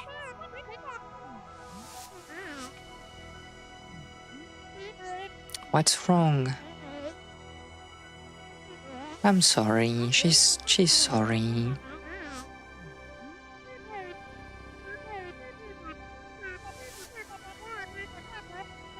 I'm sorry too. I wish I tried to understand you sooner. I was too proud or stubborn or something. Wasted so much time and energy. At least we're finally talking about it. Becoming a better person. What if we don't make it? I'd be okay with that. Of course. I'm just glad we're trying. I really needed to do this. Let's finish this. And now for the final stretch.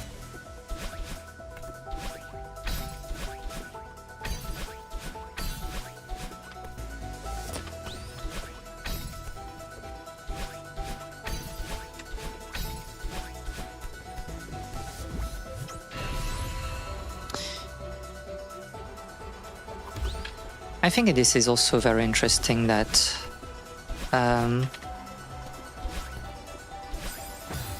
oh yes, you do this. That the theme for this the main game is about like trusting yourself and accepting who you are. And the theme of the DLC is like grief.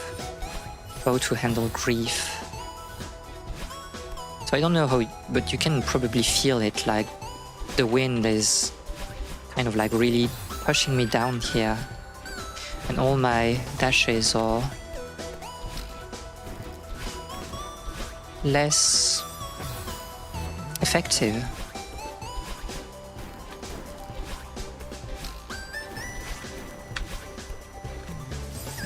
Really? I could just dash upward and get the checkpoint, but obviously during the speedrun you wouldn't bother taking the checkpoints at all, but obviously this is a bit too spicy, I believe.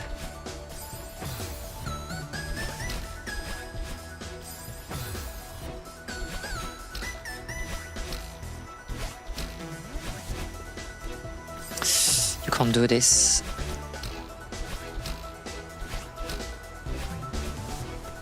Just climb it.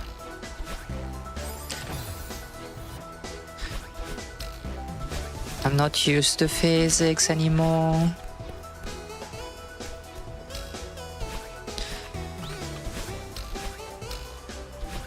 I was trying to go for the strawberry, but that's not the point.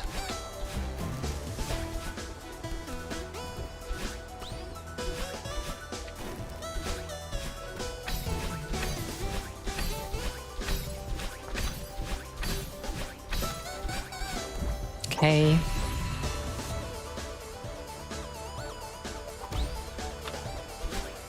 So now we have the reverse, the wind is propelling us upward. I think here you need 2 dashes, so let's...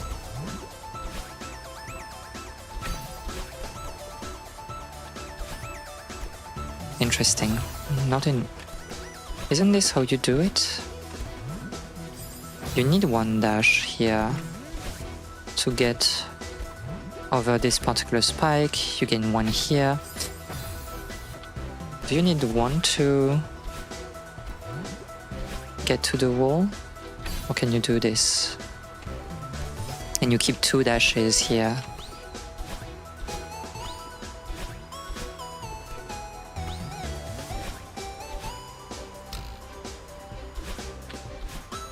Oh, you need to wait on the wall, I think. Here. And it gives you enough, like,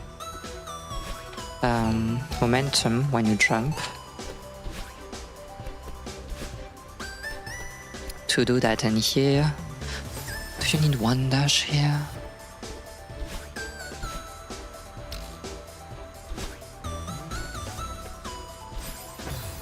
You need one dash, so you do the final stretch just by climbing.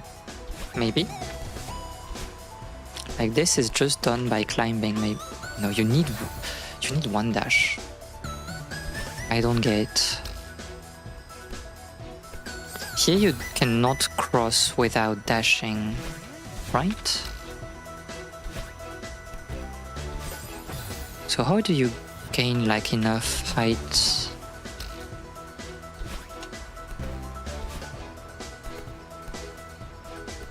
Oh, you just, okay. If you push like a bit more, it's enough.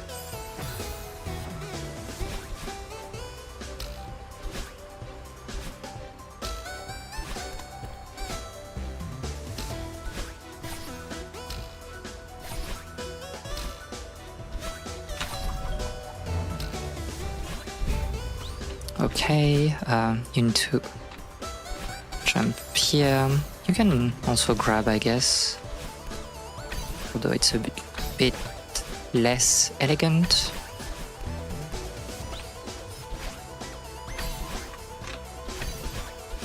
There it is.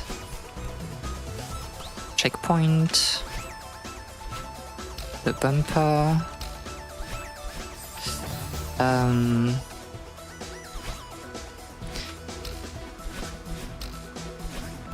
You need at least one, okay.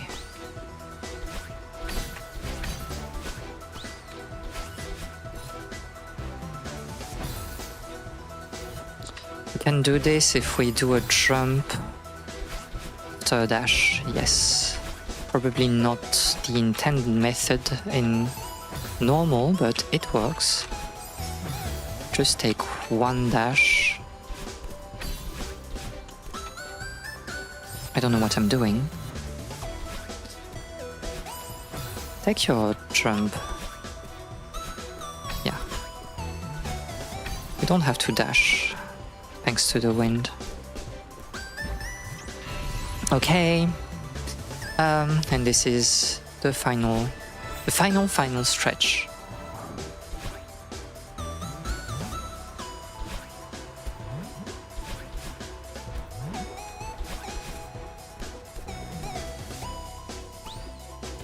And no wind anymore. We need one dash to get past this, so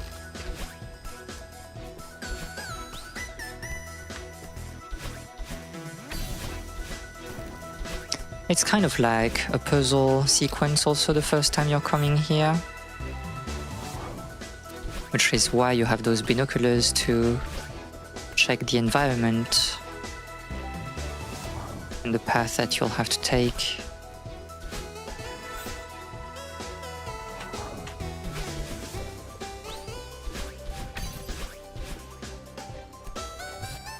This is not good enough, you need one dash.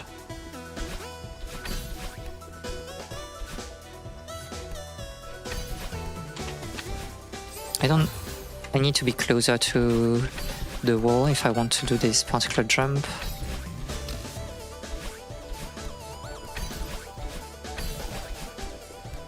No, you need one dash here.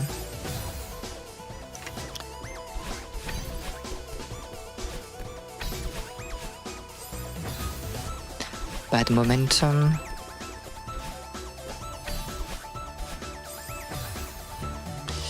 If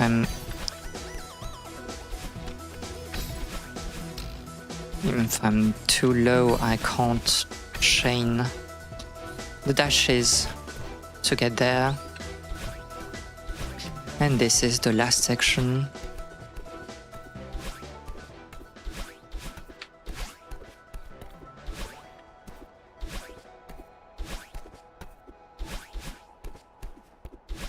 And this is done. We did it. I can't believe it. It's so beautiful up here. I'm glad I got to see this before. When we leave the mountain, you won't be able to talk to me anymore. At least not like this. Yeah, I know that. We need to go home eventually. But it will be scary to lose this body.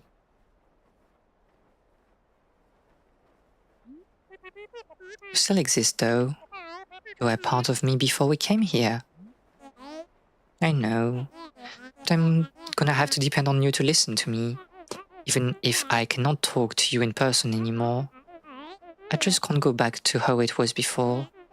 Before the mountain.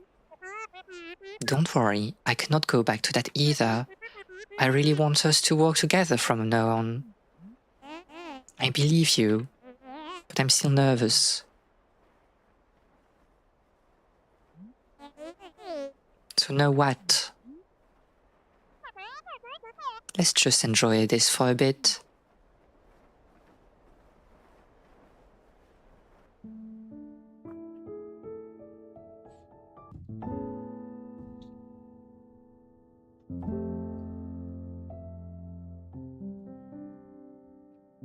And that's basically it. This is such a good game. I really love Celeste. And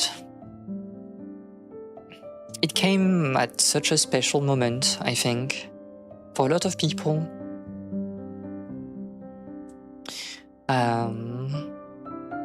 I think especially, you know, real life circumstances in the US, in the world. I mean, the 2010s were like extremely difficult for a lot of people. There was the economic crisis. There was Red in 10 minutes. No, we are saved. The economic crisis, and then it was a very weird, I think, decade to grow in, and in the US, but of course in the world. In 2016, like, you had the first Trump term, and this was like very, I don't know, difficult for everybody. And this came like at a very special time, where a lot of people were anxious about their life. They didn't know what to do. We've seen like a lot of people struggle with anxiety, with ADHD, with autism also. And it's a game that is, in a way, touching upon those things. And I think this is why it's so good.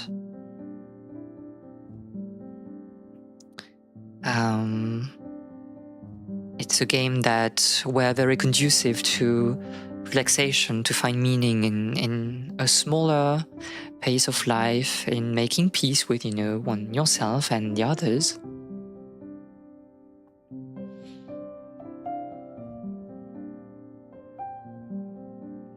And I cannot say, you know, how much of a good game it is. Even like mechanically, it's very solid, very accessible.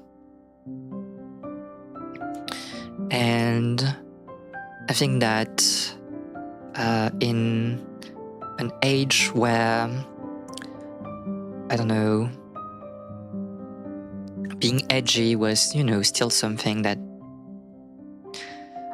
was not cool, but that was part of the internet. That was needed, I think. And we won't get the best pie, obviously, because we have like ignored strawberries.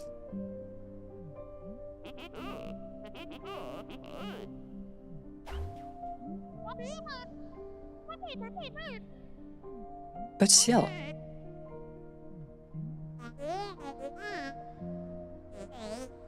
It totally was.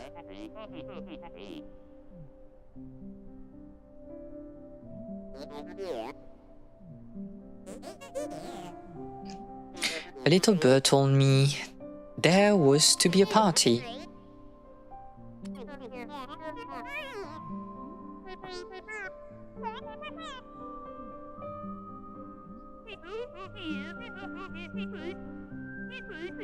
I'm glad you made it. Madeline here is baking us a pie with all the strawberries she's been collecting. I haven't had strawberry pie since I was a kid. This is going to be amazing.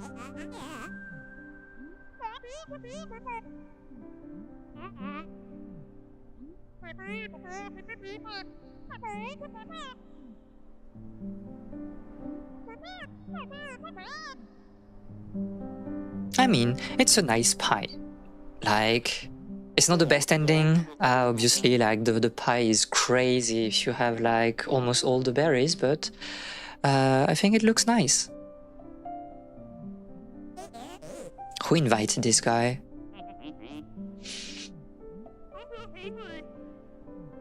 But is it like, there's no cream here, right? It's just strawberries.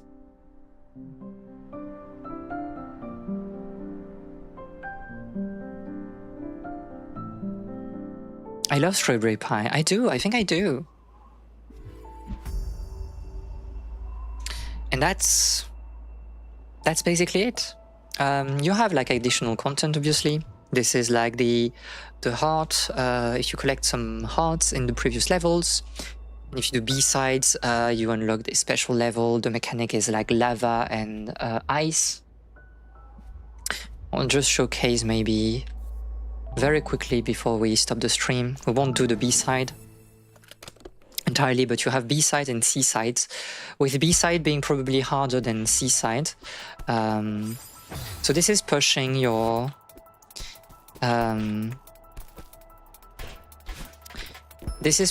skills a bit more than normal, obviously. You need to be a little bit more locked in, fewer mistakes allowed. It's also a bit harder to see emergent gameplay, I believe. I'm a bit lost on what I need to do here because I need one dash at some point.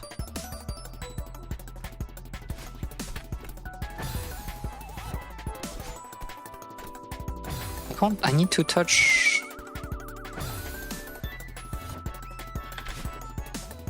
Do I need to grab you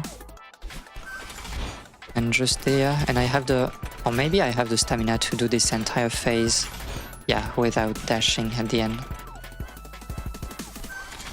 So here you have like a series of like time jumps where you need to use the inertia of those like things, but not on this one, obviously.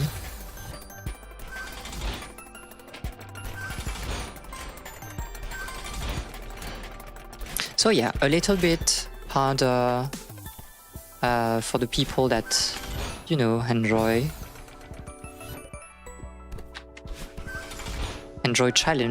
challenging themselves, I mean. I will just finish maybe this particular screen and we'll stop. If I can lock in on the jumps here. Or maybe not. Maybe I cannot.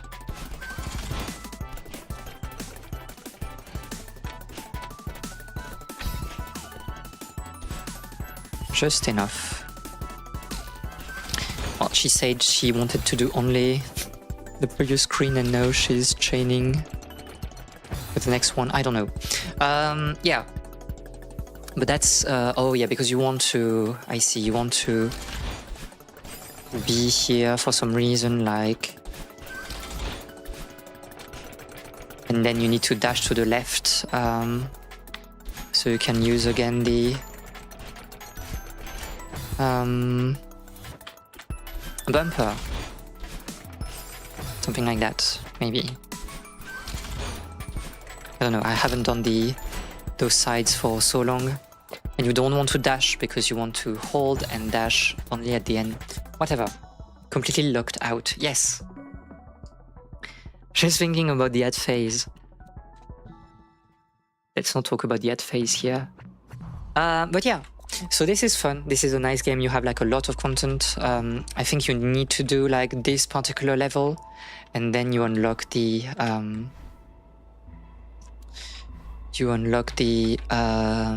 DLC. If we check like on this particular save, yes, and the DLC is like we go to the moon, and this is a bit crazy. Oh, and there's no checkpoint. You have to do the entire thing back to back. Interesting. And so in Farewell, it's just that Granny passed away, and Madeline feels very empty, so she's climbing again to find some meaning, and it's great. So that's basically it for Celeste. I know it was a bit more action-packed than the usual streams, meaning that yapping was a bit on the back side. I was mostly commenting on the gameplay, although we had like a few bursts of conversations here and then. I hope that it was like still fun, you know, at least as, you know, some kind of like second monitor content. I'll see you Friday for Ditlit in a Wonder Labyrinth. I need to like prepare the game and whatever. But yeah. So again, we are affiliate now. I will take care of things for that in the following days. So maybe you'll have the sub button on Friday, maybe not, we'll see. But until then, have a wonderful time, and I will see you later on Friday. So bye bye for now.